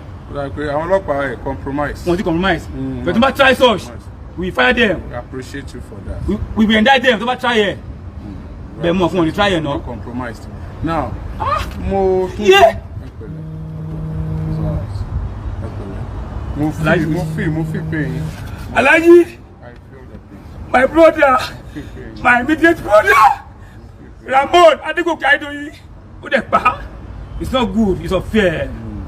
it's unfair aláàjì it's unfair kò dáa aláàjì tí ẹ tó bá lówó tí ò léèyàn tí kò ráyé wá ni tí ẹ tó bá lówó láyé tí ò wá influential tí kò ní gbé ayé yìí ní aláàjì tí kò ráyé wá ni if you don't have money if you don't know people if you don't have long leg aláàjì tí ẹ máa kú ni aláàjì ṣe kó kú ni tí wàá lówó ṣe kó kú ni aláàjì ṣe kó kú ni olówó ráyé wá bí tí olówó ráyé wá àbí ẹni tí ó lò olówó ráyé wá ẹni tí olówó ráyé wá aláàjì tí kò ráyé wá ni ẹ dákun ẹ bá ẹsọ gọ́ọ̀nà lọ sí èdè. dáàdì ńkọ́ dáàdì wa ń bẹ ẹ bá bó ṣe rí ẹni tó sanra tẹ́lẹ̀ ẹ bá bó ṣe rí mọ́mí wa ẹ bá bó ṣe rí sí ẹ pìtì mọ́ àbẹ̀wọ́ aláàjì àwọn òbí wa àbẹ̀mú ni wọ́n gbẹ̀gbẹ̀ lórí wa pé ká jẹ́ ìwọ wọ́n mọ àjáyọ bá gbàdúrà fún wa máa ní ọmọ yìí agbára ọlọ́wọ́ ẹ̀jẹ̀ èèyàn bẹ́ẹ̀ láàrin olúwayọ láàrin olùsíyọ àwọn náà ìrìnjà rímù bẹ́ẹ̀ láàrin wa olúyọ Ramon Adégòkè Adédoyin nílẹ̀fẹ̀ ó dẹ̀ tu olú yẹn ó fà tu owó ẹsẹ̀ láti ó dábẹ́ tó dábẹ́ alájì tó dábẹ́ alájì. This is pathetic. Ẹ má worry, calm down. Ní agbára Ọlọ́run, justice will prevail on this matter. Ìdájọ́ òdodo yóò ṣẹlẹ̀ lágbára Ọlọ́run. I pray so alájì. Lágbára Ọlọ́run, ìdájọ́ òdodo yóò ṣẹlẹ̀. Tẹ́ bá rí hòtẹ́ẹ̀lì yẹn, tí àwọn èèyàn bá lọ sí hòtẹ́ẹ̀lì ní Nàìjíríà, tí wọ́n bá dé hòtẹ́ẹ̀lì, tí wọ́n bá rí hòtẹ́ẹ̀lì tó rírin gidi tó wà pátán sí, wow, what a beautiful hotel. Ọkàn yóò balẹ̀ yóò sùn pé security wà dẹ́ wọn ní ṣe ritual lóòtẹ́ẹ̀lì tẹ́ ẹ bá lo tówẹ̀ míì tẹ́ fi nura báyìí ẹ ti ń ṣe àwògò yín tẹ́ ẹ bá sùn sórí bẹ́ẹ̀dì míì lóòtẹ́ẹ̀lì báyìí tẹ́ ẹ bá ní àǹfààní láti gbé mattress yẹn sókè ìtì ń bẹ lábẹ́ bẹ́ẹ̀dì yẹn nítorí lágbára ni lóòtẹ́ẹ̀lì tẹ́ ẹ bá daṣọ òbora tí ń bẹ lóòtẹ́ẹ̀lì míì ogún èèyàn ti ṣe àrèdànù wọn wá fẹ́ bí yín níbo làá wàá máa sùn tá a bá délùú tá a nílé ṣé bó hòtẹ́ẹ̀ náà làá sùn wọ́n dẹ̀ ti gbowó wọn no wonder ọ̀pọ̀lọpọ̀ ti sọ pé hotel business is a lucrative business kì í ṣe pé owó táwọn èèyàn san làwọn kan rì láìlé lórí nínú wọn wọ́n ń wo àwọn tó ti ní hòtẹ́ẹ̀ tí wọ́n lówó wọn ò mọ̀ wípé ritual ọ̀pọ̀lọpọ̀ ń ṣe kì í ṣe gbogbo wọn o ṣé ẹ gbọ́ mi kì í ṣe gbogbo wọn o àwọn kan ní hòtẹ́ẹ̀ tó yẹ pé owó tí wọ́n ń gbà wọlé ń bẹ̀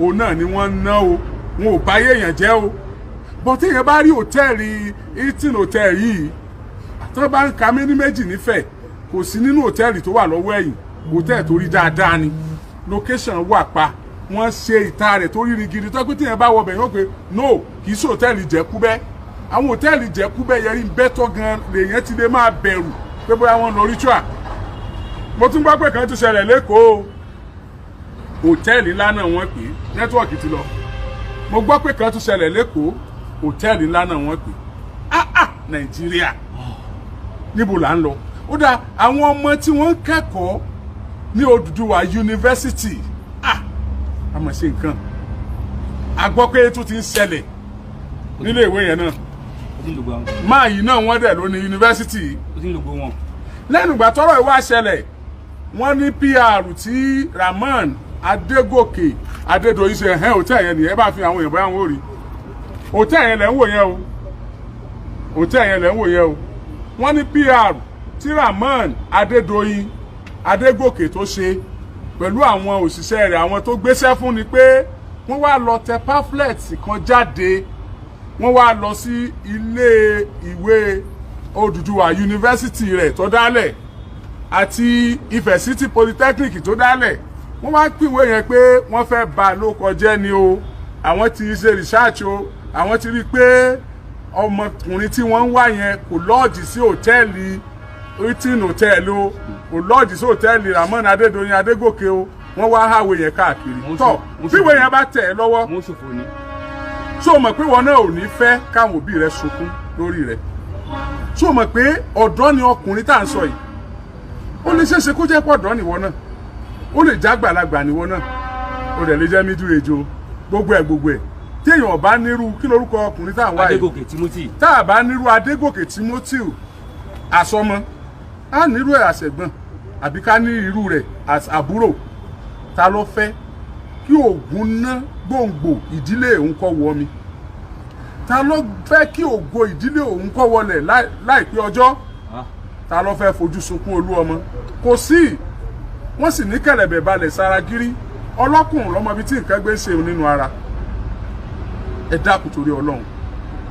Ẹ̀yin èèyàn wa tẹ́ ń wo show yìí, mi ò mind kẹ́ copy ẹ̀ kẹ́ tún post ẹ̀ sórí show yìí oríṣiríṣi. I don't mind. Mi ò fi restriction kankan sí. Mi ò mind kẹ́ share ẹ̀ sí anywhere. A fẹ́ máa follow kéèsì títí tí wọ́n fi ṣèdájọ́ Rahmon Adégòkè Adédoyin máyẹ̀ Ilé-Ifẹ̀. Ọjọba ń fẹ́ o. Ilé ti yẹ o. Ọjọba ń fẹ́ o. Ilé ti yẹ o Alhaji. Ṣé Fúlàní ni Rahmon Adégòkè Adédoyin? Àní Fúlàní pa wá. Ṣé Fúlàní ni Rahmon Adégòkè Adédoyin? Odùduwà yunifásitì ni yunifásitì rẹ̀ ń jẹ́ o. Ilé-Ifẹ̀ níbi tí alójú ti máa wáyé bí orírun lẹ̀ Yorùbá. Ọmọ ibẹ̀ ni o. Ó tún joyè ń fẹ́ o. Ọọ̀ni ti Ilé-Ifẹ̀ lọ́wọ́lọ́wọ́ báyìí nígbà tí ó fi débẹ̀ wọ́n jọ du oyè Ọọ̀ni ni o. Tó bá jẹ́ pé òun ló tiẹ̀ wá jọ̀ ní kọ́ báyìí. Ẹ̀yin tẹ́ ń wò wá. Tí ọba wa Ògúnwùsì tí ọba jẹ́ Ọọ̀ni, tó bá jẹ́ pé Rahmon Adégòkè Adédoyin lọ jámọ́ lọ́wọ́ ń gbà náà nǹkan náà. Kẹ́tù wá mọ̀ wo àwọn kẹ́tù wá lè mọ̀ tòsí lẹ́yìn ìgbà náà kán nítorí pé oúnjẹ Rahmon. Kán nítorí ìyẹn o àwọn tòsí lẹ́yìn. Ẹ wojú ayé wa, ẹ wo bí tá a wà, ẹ wo bí tí nǹkan dé dúró. Ẹ wo Nàìjíríà, ẹ wo bí tá a wà. Ṣé irú ọmọ àbàyàn láti sùn lóòótọ́ ni? Ọmọ àgbẹ̀ kò àbà. Ó dẹ̀ struggle. Ó ṣe first degree. Ó ń ṣe second degree ẹ̀ lọ́wọ́ which is masters. But ó tún ti wá gbìyànjú chartered accountant. Gbogbo alámọ̀ tó take láti jẹ́ chartered accountant náà. Gbogbo alámọ̀ tó take láti jẹ́ chartered accountant. Mo sọ ọmọ olówó náà. Wọ́n ṣe pé nìkan gbówó fún un. Ó kàn fẹ́ jẹ́ èèyàn láyé. Ó fẹ́ mú àwọn òbí ẹ̀ kúrò nínú ìyà. Ó fẹ́ kí wọ́n máa kọrin ire kí ẹbí wọn.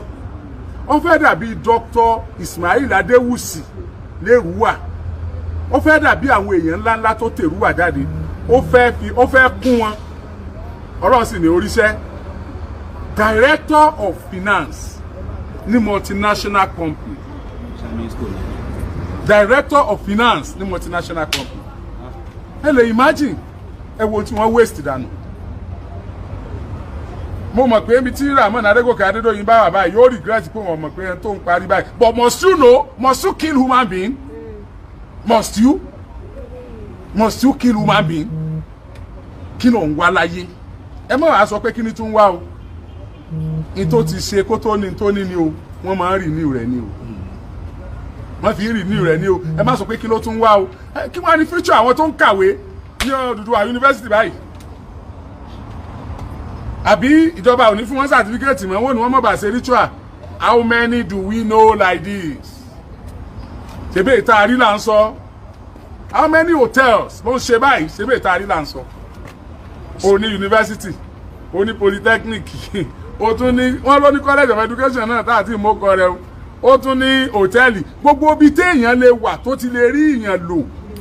Gbogbo bẹ̀ ní dálẹ̀. Ẹ̀yin ọmọ Nàìjíríà ní gbogbo ibikíbi tẹ́ ẹ bá ti ń wò wá. Adúpẹ́pẹ́ wò wá. Adúpẹ́pẹ́ pín kíní ìka. Ẹ jẹ́ kí wọ́n mọ̀ pé eégún tó ti jáde leléyìí tó ti kúrò láì wò. Ẹ dákun tó ẹ torí Ọlọ́run. Ẹ dákun.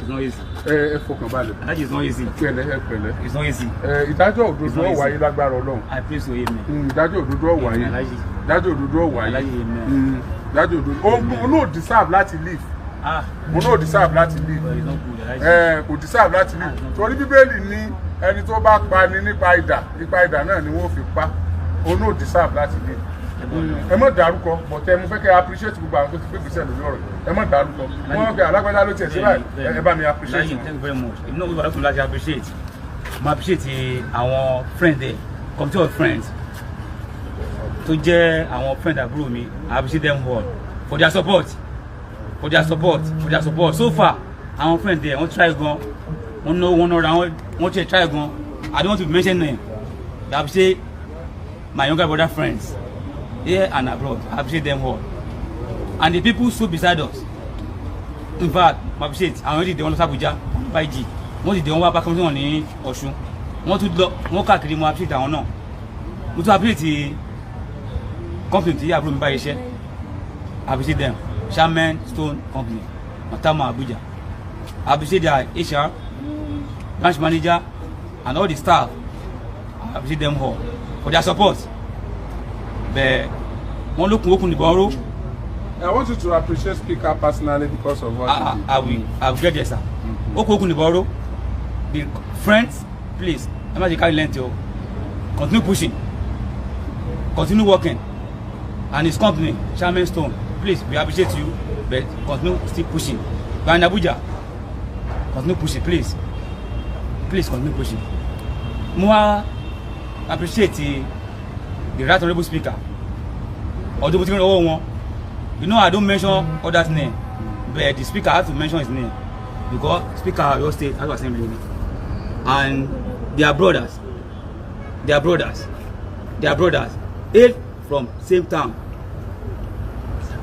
Mo appreciate wọn speaker mo ti rọwọ́ yín speaker mo ti rọwọ́ yín káàkiri ẹ̀ náà ti ń ṣiṣẹ́ mo ti ń gbọ́rọ̀ ibẹ̀ ṣe ń ṣe in fact ẹ ti pè mí èmi àti sọ̀rọ̀ èmi náà ti pè yín in fact bá kó mi bá gan ó láti káríra tá a ṣe sọ̀rọ̀ mo appreciate mo kí his excellency Governor Olúwaṣeyì Mákindé Abíọ́dún mo kí yín ẹ náà ti ń ṣiṣẹ́ ẹ̀bùn ẹ̀pẹ́ ẹ̀ tún ṣiṣẹ́ sí mo kí yín o appreciate the governor of your state appreciate you bẹ́ẹ̀ yẹ kí n tún appreciate àwọn ọlọ́pàá ẹlẹ́kan sí ti Ọ̀ṣun commissioner of police Ọ̀ṣun state deputy commissioner of police Ọ̀ṣun state the OC anti-kidnapping Ọ̀ṣun state the IPO in charge of the case I appreciate you inspector I don't mention your name I appreciate you best please continue pushing continue doing your work. Honourable Olúyẹmí Táíwò ńkọ́. Honourable Yẹmí Táíwò máa débẹ̀ náà bẹ̀rẹ̀ ẹni ọ̀sán létí máa débẹ̀ náà Honourable Yẹmí Táíwò House of Representative members ta ní Ìbàràpá East and Ido Federal Constituency l'Abuja is in Abuja. Honourable Yẹmí Táíwò is my brother mi ni wọn in fact we are very close. Sáwọn náà ti ṣe nǹkan kan. ẹni tí wọ́n pa yìí àbúrò Honourable Yẹmí Táíwò ni. Oh good. Honourable Táíwò pè mí personally fúnra wọn. Ó ti dà báwọn. I didn't call him because I'm not myself. I didn't get myself but he called me all the way from Abuja. I even spoke with his essay even essay ti pè mí lẹ́nu gan as for essay náà we are working on it. If Honourable Yẹmí Táíwò promise me pé àwọn máa tẹ́gbọ̀ ẹ̀ ní seat àwọn in which I know if we do it House of Rep city wọn náà máa tẹ́gbọ̀ ẹ̀ níbẹ̀ àwọn máa take all necessary step. Mo wá rọ Alhaji Oyemi Hamzat mo kí yín bẹ́ẹ̀ mo tún sọ fún yín níbi pé láti honourable speaker mo rọ wọn mo bẹ̀ wọ́n pé ọ̀rọ̀ yìí kàn debate ẹ̀ ní house Ọ̀yọ́ state House of Assembly mo yẹ kàn debate ọ̀rọ̀ yìí níbẹ̀ through the honourable speaker ọmọ speaker ni ọmọ constituency ẹ̀ ni they are blood brothers so kàn debate ọ̀rọ̀ yẹn ní House of Assembly Ọ̀yọ́ state kí speaker debate ẹ̀ kó dá sílẹ̀ kàn dẹ̀ sọ lórí ẹ̀ wọ́n sọ lórí ẹ̀ kàn dẹ̀ ṣe kí ni kàn dẹ̀ jẹ́ kán mọ̀ and House of Rep also kàn debate lórí ẹ̀ House of Senate Honourable Senator Kọ́lá Balógun àwọn senator constituency wa Ọ̀yọ́ senatorial district senator wa ọ̀rọ̀ yìí dọ́wọ́ yìí o we have rep there Honourable Yẹmí Táíwò ti ṣiṣẹ́ lórí ọ̀rọ̀ yìí l'Abuja o Senator Kọ́lá Balógun ẹni wà ní senator Ọ̀yọ́ South senatorial district ẹni náà ṣe nǹkan lórí ọ̀rọ̀ yìí o mi tí ó dọ́wọ́ yìí o senator ẹni náà ṣe nǹkan lórí ẹ̀ House of Rep ti ṣiṣẹ́ lórí ẹ̀ Senator Kọ́lá Balógun we came from same senatorial district which is Ọ̀yọ́ South senatorial district so ẹni náà ṣe lórí ẹ̀ ọmọ yìí ni o governor ẹ ṣe speaker ẹ seat lórí ẹ ní house àwọn tó bá kẹ́ pé wọ́n bọ̀ ló bá yọ ẹ jẹ́ kó mọ̀ pé Ọ̀yọ́ state alẹ́ nu ń bẹ̀ ẹ jẹ́ kó mọ̀ yìí pé ọmọ inú pa ẹ jẹ́ kó mọ̀ yìí pé Adédoyin wọn ṣerú ẹ wọn kì í ṣe é wá sí ṣe fáwọn kan eléyìí ló máa ṣàṣe mọ́ Adédoyin ní mo fẹ́ ni pé kó lọ sí àtàwọn tàkó yẹn ẹ̀mí wọn kó lọ sí kọ́fẹ̀ mi wọn di kẹ́fọ̀ mi wọn di kọ́ ẹ̀sìkú ti wọn by hand speaker ọ̀dọ́wọ́ yín mo fi yín o.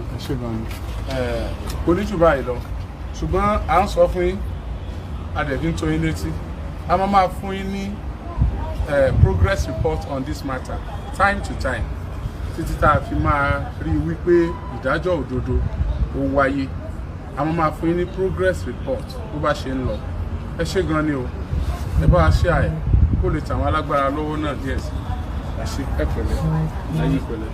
Thank you very much. God bless you, sir.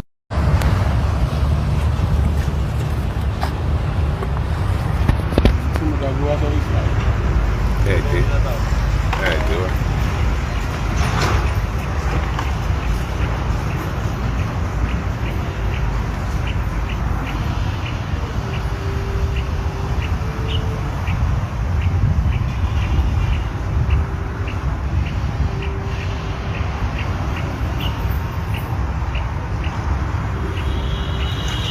Àbọ̀nsálẹ̀ ń bẹ̀rẹ̀ ní ilé ṣe ń bẹ̀.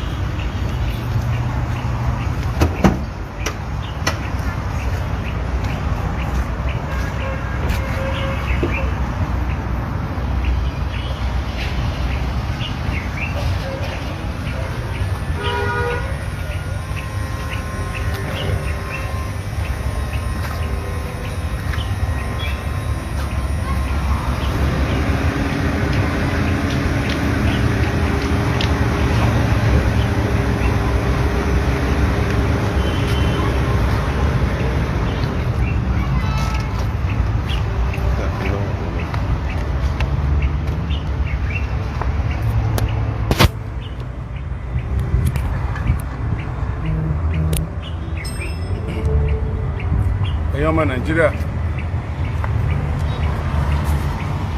Ìbàràpá méjèèjì rán mi sí yín o. Ẹ̀yin ọmọ Nàìjíríà, ìpínlẹ̀ Ọ̀yọ́ rán mi sí yín. Òkè Akọlú tí ń bẹ lérúwà Òkè Ọba, Èrúwà Òjòkó, Agbédúdú orí òkè ilé, àkùkọ gàgàrà kíkọ lérúwà àgbénídájà wọn. Ẹ̀yin ọmọ Nàìjíríà tẹ́ ní fọwọ́ yín gbọ́mọ sí ẹ̀yin dà. Ẹ̀yin ọmọ Nàìjíríà tí wọn ò ní pò kọ ọ̀bànújẹ́ fún ẹ̀yin dà, bẹ́ẹ̀ ṣe ń wọlé ẹ máa ṣe àrẹ̀. Ẹ̀yin ọmọ Nàìjíríà tí wọn ò ní fọwọ́ ọ̀yà lé yín léjìká ẹ̀yin dà. Gómìnà ìpínlẹ̀ Ọ̀yọ́ Engineer Ṣèyí Mákindé, Honourable Speaker Ọ̀yọ́ State House of Assembly, bàbá wa Dr. Ismail Adéwùsì, Honourable Táíwò Olúyẹmí Táíwò, Honourable Murana, the distinguished Senator Muhammad Kọ́lá Balógun. Bójú bá fi tì wá, yóò dùn mí púpọ̀. Gbogbo ọmọ Nàìjíríà, gbogbo àgbáyé ni ó sọ̀rí fún wa pé kí là ń pera wa. Àwọn ìbéèrè kan ni mo fẹ́ béèrè, mi ò ní sọ tí mi ò bá rí, ṣùgbọ́n mo ti rí n tó pọ̀ nípa ọ̀rọ̀ Timothy Adégòkè tí wọ́n pa sí Hilton Hotel tó wà nífẹ̀ẹ́. Lánàá tí mo wá mo ní mo ń padà bọ̀, kò rọrùn o, kò rọrùn rárá o láti padà wá látàná sàárọ̀ yìí o, ṣùgbọ́n iṣẹ́ tó lọ ń bá rán yẹn yóò jẹ ni. Kò rọrùn rárá o. Mo dẹ̀ sọ fún àwọn ọlọ́pàá tí wọ́n wà lóṣogbo, mo sọ fún àwọn ọlọ́pàá tí wọ́n wà nífẹ̀ẹ́, mo sọ pé àjọ wà ní, mo sọ fún yín, ṣé ń gbà mo wá sọ fún yín pa àjọ wà ní, tí mo sì ń béèrè pé ń bo ni Ramani, Dr. Abdulrahman Adédoyin Adégòkè, níbo ni wọ́n ń sùn? Ṣé bí béèrè mo béèrè, níbo ni wọ́n ń sùn? Àwọn èèyàn ń sọ àwọn nǹkan kan pa ibi tí wọ́n ń sùn, pé ibo ni wọ́n ń sùn. Àwọn mẹ́fà tí wọ́n kọ́kọ́ mú àti receptionist hotel ti gba 200,000 lóṣù, àtàwọn yòókù hòtẹ́ẹ̀lì Èkó gan wọn ò mọ ibi tí receptionist ti gba 200,000. Owó òmùlẹ̀ ni àbówó sẹnu mìírín, àbówó mọ̀jẹ́ nìkan gbọ́, àti gbogbo àwọn yòókù àti manager Ayisa tí wọ́n mú. Ǹjẹ́ inú sẹ́ẹ̀lì tí wọ́n ń sùn l'Adédoyin náà ń sùn? Ó mà ṣe o, ó mà ṣe o. Ẹ jẹ́ kí ìjọba ìpínlẹ̀ Ọ̀yọ́ kó ráìtì ìjọba ìpínlẹ̀ Ọ̀ṣun náà. Ẹ jẹ́ kí àwọn senators wa, Senator Muhammad Kọ́lá Balógun, walking into police headquarters, ẹnìkan gbé kéèsì Abdulrahman, Dr. Abdulrahman Adédoyin, ikú tó pa Timothy, ẹnìkan gbé kúrò ní Òṣogbo, ẹnìkan máa gbé bọ̀ l'Àbújá náà. Àwọn tó wà l'Óṣogbo, they are trying. commissioner of police Osun State is doing a lot of job, but pressure is too much on this man. Wàhálà ti pọ̀ jù. Mo kí yín o commissioner of police Osun State, ẹ kú iṣẹ́ o. I feel your pain. I feel your pain. Ó dùn mí gan, mo rí wàhálà tẹ́ ń ṣe. Mo rí pressure both front and back, left and right. Lórí ọ̀rọ̀ Adédoyin. Bọ̀ àwọn èèyàn nílé ẹnìkan ló ń sùn, èmi ò mọ̀. Ṣé mo gbọ́ ọ̀gá ọlọ́pàá gan lè má mọ̀ sí? Àwọn èèyàn kankan lè ṣẹ́tù ara wọn lábẹ́nú. Kí màá yẹn dẹ̀ má sùn sẹ́ẹ̀lì. Èmi ò rò mi ò àwọn kan béèrè ni o, a sọ pé kò sùn sẹ́ẹ̀lì o. A kàn fẹ́ mọ̀ pé mo ló ń sùn ni o, it's just ìbéèrè lásán ni o. Ẹ mọ̀ pé ìbéèrè òdìjà, ìbéèrè ládé kan bí. Níbo l'Adédoyin ń sùn? Àwọn ọmọ Nàìjíríà fẹ́ mọ̀. Wọ́n láwọn ò sọ pé wọ́n sàfẹ́ mọ ibi tó ń sùn náà ni o. Níbo l'Adédoyin ń sùn? Number 1 nìyẹn o. Ẹ bá wa wádìí ẹ̀. Ẹ̀yin bloggers, ẹ̀rù ń bà yín kẹ́ má bà hack àkáǹtì yín. Wọ́n ti ṣe bẹ́ẹ̀, wọ́n ti try fún wa, wọ́n yọ ohun tá a ṣe dànù. Mo gbọ́ pé àwọn bloggers oríṣiríṣi náà wọ́n ti ń tápà pẹ̀lú àkáǹtì anybody tó bá gbé. Ṣé ẹ̀yin ò mọ̀ pé bó ṣe ń tápà pẹ̀lú àkáǹtì àwa tá à ń gbé yẹn? Ṣé ẹ mọ̀ wípé evidence gan tún ni fún wa láti mọ̀ wípé criminal letter sọ̀rọ̀ rẹ̀ tó bá yẹ pé wọ́n tápà pẹ̀lú àkáǹtì wa? How can you tamper with our account? Because we are exposing the atrocity you people are committing in that particular stupid hotel tẹ́lẹ̀ kó kalẹ̀. Ẹ jọ̀ọ́ firstborn Dr. Abdulrahman Adédoyin kọ́ wọ́n náà ti travel. Àwọn ọlọ́pàá ní kí wọ́n provide ẹ̀, wọ́n ní kí wọ́n jọ ọ̀kan mẹ́nu kúrò lórí yẹn kẹ́dá wọn sọ ọ̀kan míì. Ó ti travel. Ẹ mú jáde ọlọ́rọ̀ láti sọ. Àwọn onísọ̀rọ̀ pọ̀ á kàn máa ja yín tán ni. Kọ́ mọ́ bá di pé a truncate investigation. Ẹ mú firstborn Dr. Abdulrahman Adédoyin jáde ó lọ́rọ̀ láti sọ. Níbo ló travel lọ? Ìgbà wo ló travel? Àwọn ìbéèrè rèé o tó ń béèrè ìdáhùn ní kánmọ́kánmọ́. Tẹ́wọ̀n pé mo sọ̀rọ̀ autopsy lánàá, we are still on it. Mo rí 400,000 kan tó ń fly. Mo rí 400,000 kan tó ń fly. Ó wá fly, ó wá dọ́dọ̀ ẹnìkan tó gbé kinní kan báyìí kọ́rùn tán lè fi sétí kan tó fi síyàn láyà. Hey, medical, doctor, autopsy, ẹ̀fẹ̀ doctor, autopsy. Ìjọba ìpínlẹ̀ Ọ̀yọ́, ẹ̀yin èèyàn ńlá ní Èrúwà, ẹ̀yin èèyàn ńlá ní Bàràpá méjèèje. Ẹ ráìtì wọn, ẹ sọ pé autopsy report tó bá jáde níbẹ̀ yẹn, we don't believe in it. We don't mind if we can fly the corpse of Timothy Adegoke. If you can fly the corpse of Timothy outside Nigeria and we get the report. Okay, ẹlẹ́yọ̀ apá, ẹ̀yọ̀ ẹsẹ̀, ẹ̀yọ̀ gògóńgò, ẹ̀yọ̀ nkankan, ọ̀dà kí ló pa? Kí ló pa? Ṣé ó fọ́ ọ̀rọ̀ rí kú ni? Bó ti fọ́ ọ̀rọ̀ rí kú báyìí, ọkàn fly láti hòtẹ́ẹ̀lì ni, ọkàn daṣọ hòtẹ́ẹ̀lì yìí bora, ọkàn lọ ríra rẹ̀ mọ́lẹ̀ inú páálí nínú igbó. Ẹ̀yin ọlọ́pàá ayé yín ọmọ ní bàjẹ́. Ìsaráàlú ni, ìṣèjọba ni, ìṣemọlẹ́nu ni, ìṣemọlówó ni, ìṣemọnípò ni, ìṣemọlóògùn ni, tó bá bo ọ̀rọ̀ yìí mọ́lẹ̀. Irú ikú tí Timothy Adédoyin kú lọ́mọ rẹ̀ ó kú ní fọnáfọnṣu. We are not ready to take this easy. We want justice for Timothy Adédoyin. Timothy Adédoyin ò kàn sí MBA lásán. NBA executives. Àwọn tó bá mọ tí wọ́n pè bẹ́ẹ̀ NBA executives. Ìlú ń ṣe Olúọmọrin chartered accountant tó lọ ṣe MBA executives. Ó dẹ̀ wà ní final year ọdún méjì náà fi máa ń ṣe MBA executives. Ó dẹ̀ fẹ́ kọ final exam ẹ̀ dẹ̀ pàdánù. Èmi ti rókù ẹ o, mo ti rókù ẹ.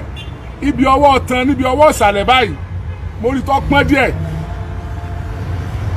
Bí ìgbà wọn náà yàn pa, bí ìgbà téèyàn kú pẹ̀lú wàhálà, mi ì mọ̀ tó ṣẹlẹ̀, but Ọlọ́run ti mú yín lórí eléyìí. ẹ̀yin ọlọ́pàá ayé yín ọmọ ní bàjẹ́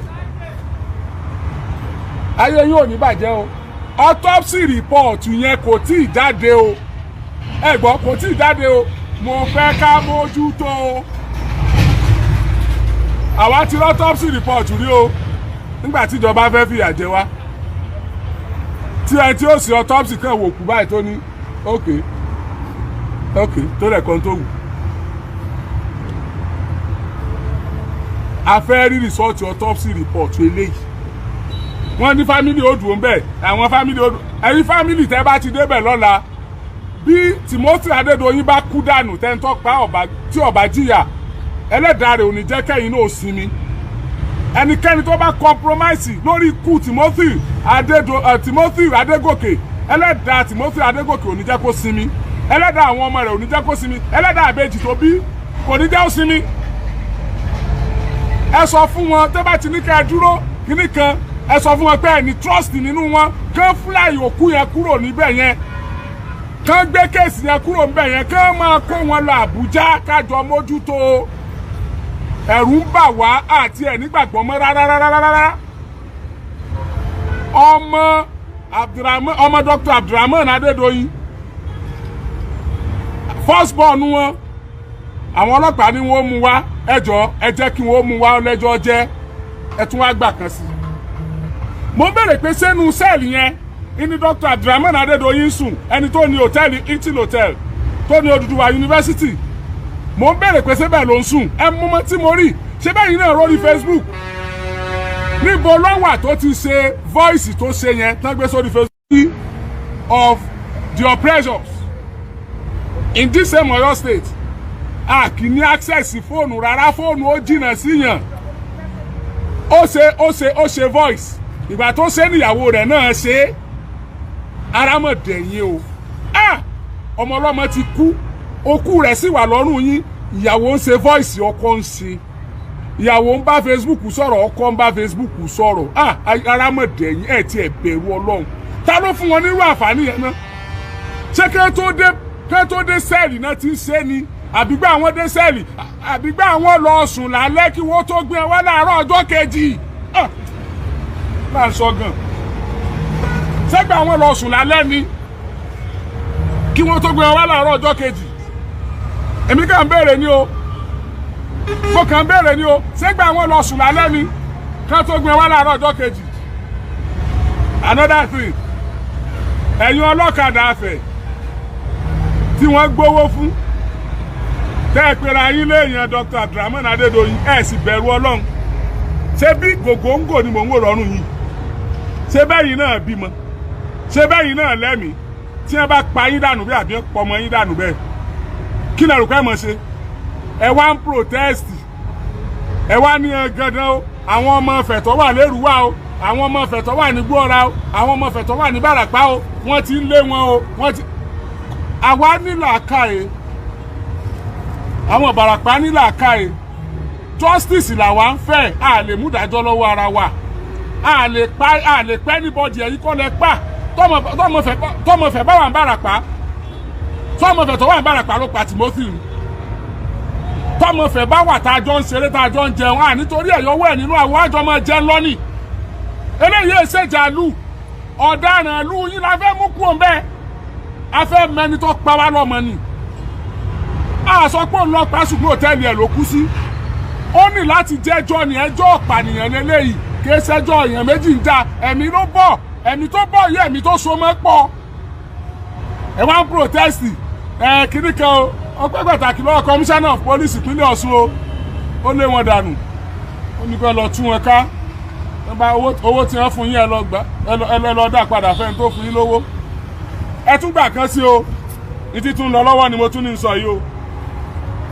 àbúrò Dr. Abdulrahman Adédoyin wọ́n ní pé bọ́yọ̀ lẹ́mdì hòtẹ́ẹ̀lì nǹkan kí wọ́n wá lọ kí wọ́n gbé tí wọ́n bá ti wá gbé wọ́n wà lóun lẹ́mdì hòtẹ́ẹ̀lì òun ló wà answerable sí tó ṣẹlẹ̀ lóòtẹ́ẹ̀lì kí wọ́n rìlíìsì Dr. Abdulrahman Adédoyin òun ó wá ráàyè mọ́ sáré lọ sọ́tún sáré lọ sósì yóò ráàyè mọ́ pínwó yóò mọ́ háwó kiri títí tá a fi gbàgbé lórí kéèsì yìí títí tá a fi ní mọ ibi tí ó já sí kò jọ ẹ̀dá padà bí wọ́n bá má búrò rẹ ẹ yàjọ máa ṣe family nù sẹ́ẹ̀lì ni ó yẹ wọ́n má búrò rẹ náà kóníkálukú ọkà ẹ yàjọ máa ṣe association of mọ̀lẹ́bí apààyàn nínú sẹ́ẹ̀lì ni none of you is going anywhere you go nowhere ibi tó wà nù tá a fi gbẹ́jọ́ àní ẹ̀yin ọlọ́pàá why are you stressing yourself why are you disturbing yourself kí ló tí ọ̀ràn tí èsè tí wọ́n tì mọ́ yín lọ́rùn náà ẹ̀yin ọlọ́pàá ẹ̀yin ọ̀daràn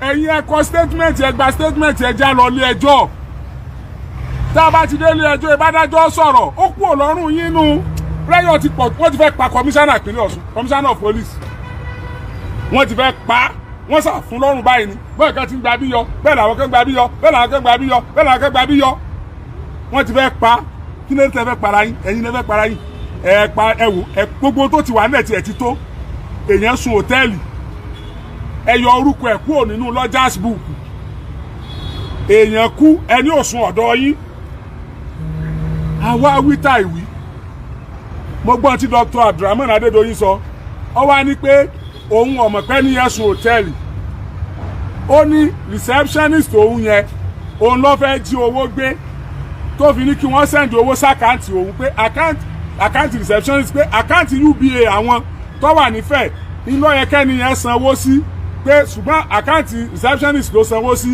kí ẹni yẹn lè bá jí owó kó lè bá jí owó pé so kò wá gbé orúkọ ẹni kò gbórúkọ Timothy Adédoyin àti Timothy Adégòkè kò gbórúkọ ẹ̀wọ̀wé pé ó jí rúùmù fún sùn ní ẹjọ́ nígbà tí wọ́n mú gẹ̀yẹn dé police station sá bẹ́ẹ̀ bá ń gbọ́n bí tẹ́ ẹ tún wà àti ẹ̀yin tẹ́ ẹ gbọ́n tó sọ lórí Facebook nígbà tí wọ́n mú gẹ̀yẹn dé police station tí wọ́n ń bi léèrè tí wọ́n gbèrè wá wájú ẹ̀ ó bi wọ́n léèrè ó ní ẹjọ́ tó ń lè rí fóònù òun ó ní ẹjọ́ ìgbà tó jẹ́wọ́ tán ní ẹjọ́ ṣé mo lè rí fóònù mi àwọn èèyàn sì wò wá ó ní ẹjọ́ ṣé mo lè rí fóònù mi wọ́n ló lè rí fóònù ẹ̀ wọ́n ní ọ̀dà ẹ fún mi fóònù mi ìgbà tó fún ní fóònù ẹ̀ ìgbà tó gbé lodgers book wọn tó rí ni ó ní ṣé mo lè rí fóònù mi ó ní hòtẹ́ẹ̀lì yẹn pé wọ́n máa ń sọ̀rọ̀ nípa owó pé wọ́n jí owó argument máa ń wáyé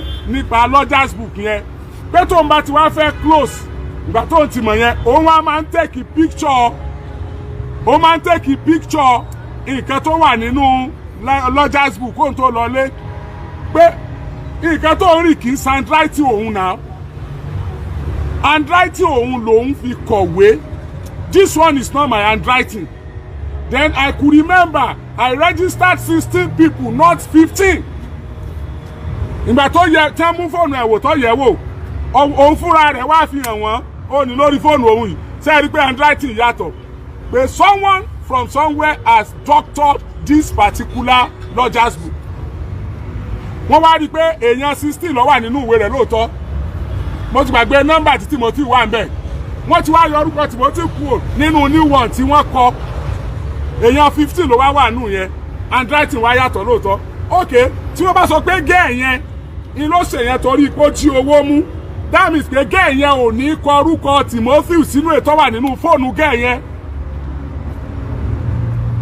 lọ́yà pọ̀ láyé àkàn lọ sùkúl ó yé wa ni gẹ́ẹ̀ tí mo sọ gẹ́ẹ̀ yẹn èyí tó kọ tó snap fúnra ẹ̀ gangan kò ní sórúkọ Timothy mbẹ̀ kúrẹ́ tórúkọ Timothy wà lórúkọ ẹ̀ tí gẹ́ẹ̀ yẹn kọ tí ò sórúkọ Timothy nínú èyí tẹ́ dókítọ̀ nígbà tẹ́ pátán ẹ rántí o wọ́n lọ́jẹ̀ ó tiẹ̀ sọ̀rọ̀ bíi pé ó kú ẹ̀ rìpọ́ọ̀tì fọlọ́pàá ẹ̀ dẹ̀ lọ rí mọ́lẹ̀ ẹ̀ sọ̀rọ̀ lọ́bẹ̀ yẹn náà àti ẹ̀mọ́kú tó pa ìmọ̀ bóyá àtàtà kìíní wọ́n wàá sọ pé pa báyìí ni pẹ̀lú expected doctor's autopsy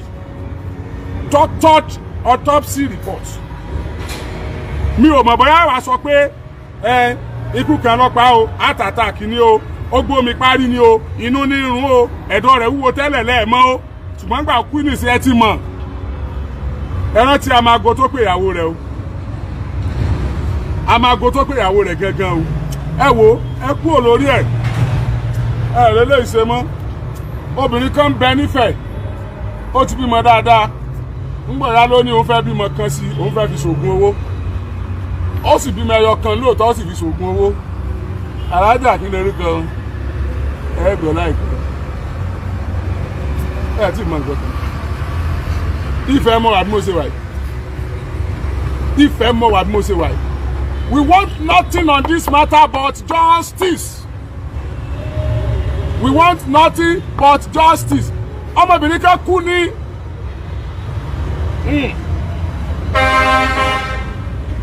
inú ń bí yín àbí inú ni ó bí yín pa ẹ̀yin apààyàn òsì ó bá sọ ọmọ tí yín náà pa ńkọ́ tó bá sọ ọmọ tí yín náà pa ìkà èèyàn ọmọ bí mo ṣe sọ̀rọ̀ yìí ni àwọn èèyàn gidi ni wọ́n mọ̀ dùn ni àwọn èèyàn ti sá lọ wọn fẹ́ ṣe kéèsì mọ́ náà ẹ kàn áàkiri ẹ̀ áàkì Facebook wọn ẹ̀ ń ba àkáǹtì wọn jẹ́ ẹ̀ ń ṣe gbogbo ẹ̀ tún fi kú lé wọn káàkiri ṣé ẹ gbàgbé pé lọ́ọ̀yà Ramani lọ́ọ̀yà Dr. Abdulrahman Adédoyin ó ti ń àpúròchì ẹ̀gbọ́n Timothy Adégòkè pé kí wọ́n dá wọn yanjú ẹ̀ this same Dr. Abdulrahman Adédoyin ó ti ń àpúròchì ẹ̀gbọ́n Timothy Adégòkè ẹ tún gbọ́ kan sí ó lanu ara ẹ̀ sọ pé kó wọn jẹ́ káwọn yanjú ẹ̀ ọ̀rẹ́ òun ni commissioner of police ẹ wò doctor commissioner of police ọkùnrin ti kó báyìí tẹ́rì gan ọlọ́rẹ̀ òun nìyí kẹ́ ẹ tó mú ló ti sọ bẹ́ẹ̀ ìgbà tẹ́ fẹ́ mú gan ẹ̀rù ń bà wá pé tẹ́wà lè mọ́ rẹ̀ yìí àti parọ́ mọ́ yìí ni ẹjọ́ ìpèrọ́ nípa mọ́ yìí vote of no confidence a kàn pass ẹ̀ ní ìsinmi lápè kí wọ́n gbé kéèsì kúrò ńbẹ̀ yẹn but you people are doing well ẹ̀yin ọlọ́pàá you are doing well you are doing well ọlọ́run ó jẹ́ do well ìdélẹ̀ ètò kan jọ wá lójú ni pé àmọ́ ibi tó ti ṣe fídíò yẹn àmọ́ ibi tó ti ṣe Facebook kíní tó ṣe yẹn a sì mọ ibi tí ń sùn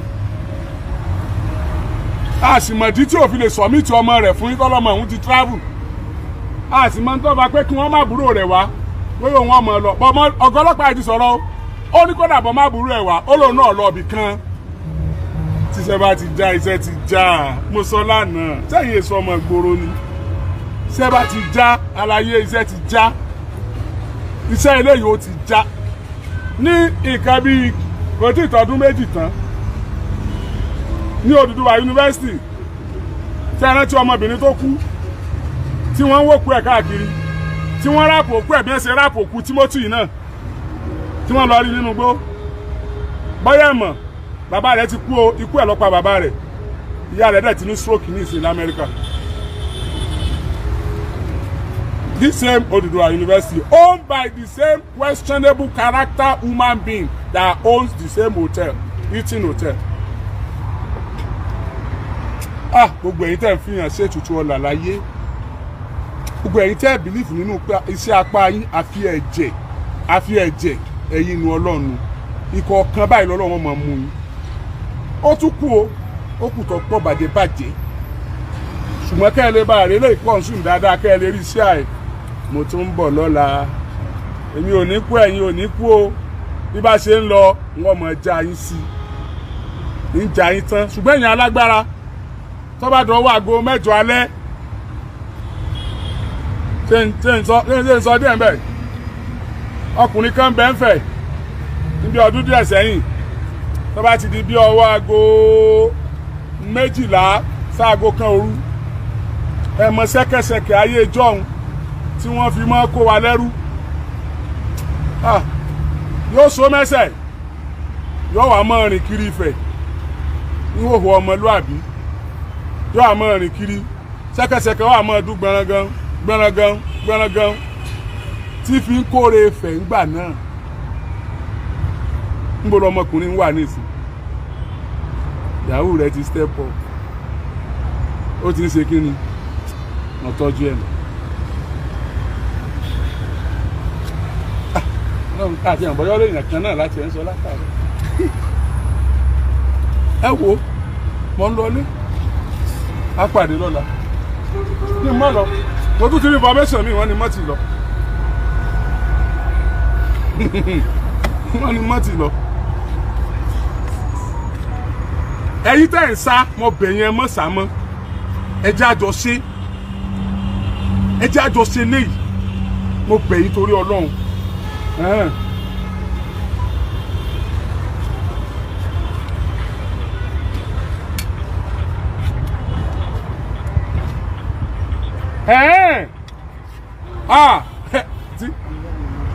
again ẹ wá gbọ́ Adédoyin Abdulrahmani Adégòkè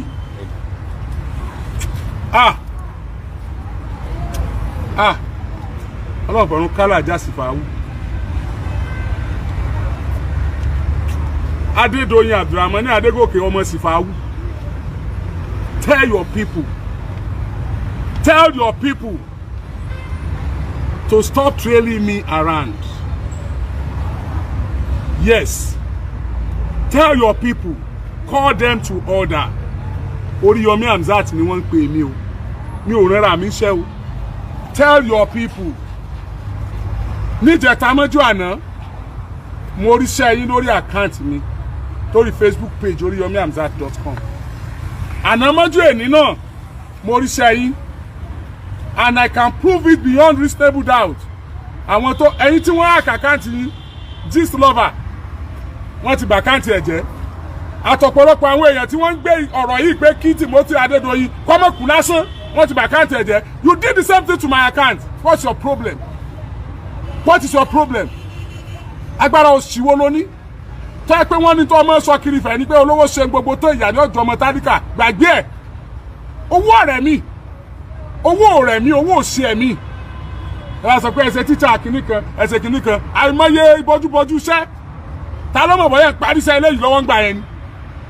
Gbọ́ mi, àwọn tó fẹ́ bà àkáǹtì wa jẹ́ àti trace wọn. Orúkọ wọn bí tán ti ń ṣe iná ní Adédoyin Unique Citizen University College. Ó wà ní Medina Firestone Road beside Agrimat. Adédoyin Unique Citizen University College. Ó wà ní Medina Firestone Road beside Agrimat. Gbogbo ẹ̀yin tí wọ́n fọwọ́ kàn àkáǹtì ẹ lọ wò àwọn tó fọwọ́ kàn nìyẹn. Gbogbo àwọn tí wọ́n fọwọ́ kàn àkáǹtì àwọn tó fọwọ́ kàn àkáǹtì mi nìyẹn. Àwọn tó fẹ́ bà àkáǹtì mi jẹ́ nìyẹn. Adé kí ni mo pè é? Adédoyin Unique Citizen University College. Ó wà ní Medina Firestone Road beside Agrimat. Kí ló ṣe yín? Ẹ fẹ́ kú ni àbẹ́ fẹ́ lówó? Hey, what's your problem? What is your problem? Bro, méjì lè ìkànnì yóò fọwọ́ mu ò lè mú méjèèjì. Ó lè nà yẹn kó tún ní ọmọ sunkún. Abẹ́ gẹ́tẹ̀ ni. Ọlágbára ó lè nà. Ó náà lágbára ó lè sunkún. Ó lè pọ́ ọmọ wa ká máa wẹ̀ náà. It is not possible. Ó lè pààyàn lẹ́ran bí tiwa ká máa wẹ̀ náà. It is not done anywhere. Justice has to be done. Justice has to be done on this matter. Ṣe wá o. Àwọn oníkankan pẹ̀lú yín o. Àfẹ́ kankan ju justice lọ. Àwọn olùsọ ẹ̀kọ́ tí ó kéré fún ẹtí gbé ọmọdé. Torí náà ṣe ń wùbọn kí ayé nù. Sọ ẹ̀kọ́ o. Àwọn adé blọ́kà. Ẹ wo abẹ̀yìn torí Ọlọ́run. Ẹ̀yin tẹ́ wà nígbẹ̀nu òfin nípínlẹ̀ Ọ̀yọ́. Mo ti expect kí n rí àwọn nǹkan kan. Honorable Ògúndóyin Débọ̀ Adébọ̀ Ògúndóyin wọ́n ti lọ kí àwọn family Timothy Adédoyin Timothy Adégòkè but sà mo ti expect yín náà tẹ́ bá ti ráyè sà ẹ lọ sí ọ̀dọ̀ àwọn ọlọ́pàá nípínlẹ̀ Ọ̀ṣun níbi tí wọ́n ti ṣe kéèsì yẹn. Senator Mohammed Kọ́lá Balógun mo fẹ́ kẹ́ ẹ kọ́ ọ̀bọ̀ dáadáa láti Àbújá ẹ kọ́ ọ̀bọ̀. Ẹnjìnà Abíọ́dún Olúṣèyí Mákindé ẹjọ́ ẹ bá wa right wọn ẹ̀yin pilẹ̀ ètò ẹ̀jẹ̀ láyé yín ètò ẹ̀jẹ̀ ẹ̀yin fẹ́ gbọ́ pé èèyàn kú ẹ̀yin fẹ́ gbọ́ pé wàhálà kan ṣẹlẹ̀ so ọmọ yín lélẹ́yìí lóòótọ́ ẹ bá wa right wọn. We want nothing but justice. We want nothing but justice. Adédoyin Dr. Abdulrahman Adédoyin ọ̀sẹ̀ wa o ẹ̀sẹ̀ tó ọ̀sẹ̀ wa náà ni pé ọmọ wa kú sí hòtẹ́ẹ̀lì rẹ̀ ó sì ní ọ̀wá bẹ́ẹ̀ ó ní kò lọ́ọ̀jì síbẹ̀ torí gbogbo ohun tó bá jáde lóòtẹ́ẹ̀lì yẹn ohun rẹ ní torí pé wọ́n ló ní ní ọmọ bí o ti ráyè ṣe Facebook onítẹ̀ ṣe o nínú sẹ́ẹ̀lì lẹ́tí ṣe kò yé ní ìmọ̀ pé nẹ́tíwọ́ọ̀kì nínú sẹ́ẹ̀lì dáa tó bá fún àwọn ọlọ́pàá náà tí wọ́n bá fẹ́ pè wọ́n mọ̀mọ́ wọnú sẹ́ẹ̀lì lọ ni wọ́n sáré wọnú sẹ́ẹ̀lì wọ́n sáré pè nẹ́tíwọ́ọ̀kì inú sẹ́ẹ̀lì dáa gan o nbẹ̀rẹ̀ ti sọ̀rọ̀ báyìí ìyàwó yín náà ti sọ̀rọ̀ lẹ́sẹ̀ ọ̀rọ̀ gbẹdẹmukẹ́ bí pé kí ni ó ṣẹlẹ̀ wàhálà mẹ́wàá ó ṣẹlẹ̀ ẹni yẹn tó bá ṣe ti ilẹ̀ ni ó gbé owó ti ṣe léyìí ti ilẹ̀ náà ni ó sì gbé má gbàyé má gbọ́run apá ọlọ́run nìkan lọ́ka apá èèyàn ọ̀ka bó bá tún ṣe jẹ́ lágbára ọlọ́run ó jí wa sáyé á tún pàdé lọ́la ẹ ṣeun o ẹ mọ̀ ṣe àì.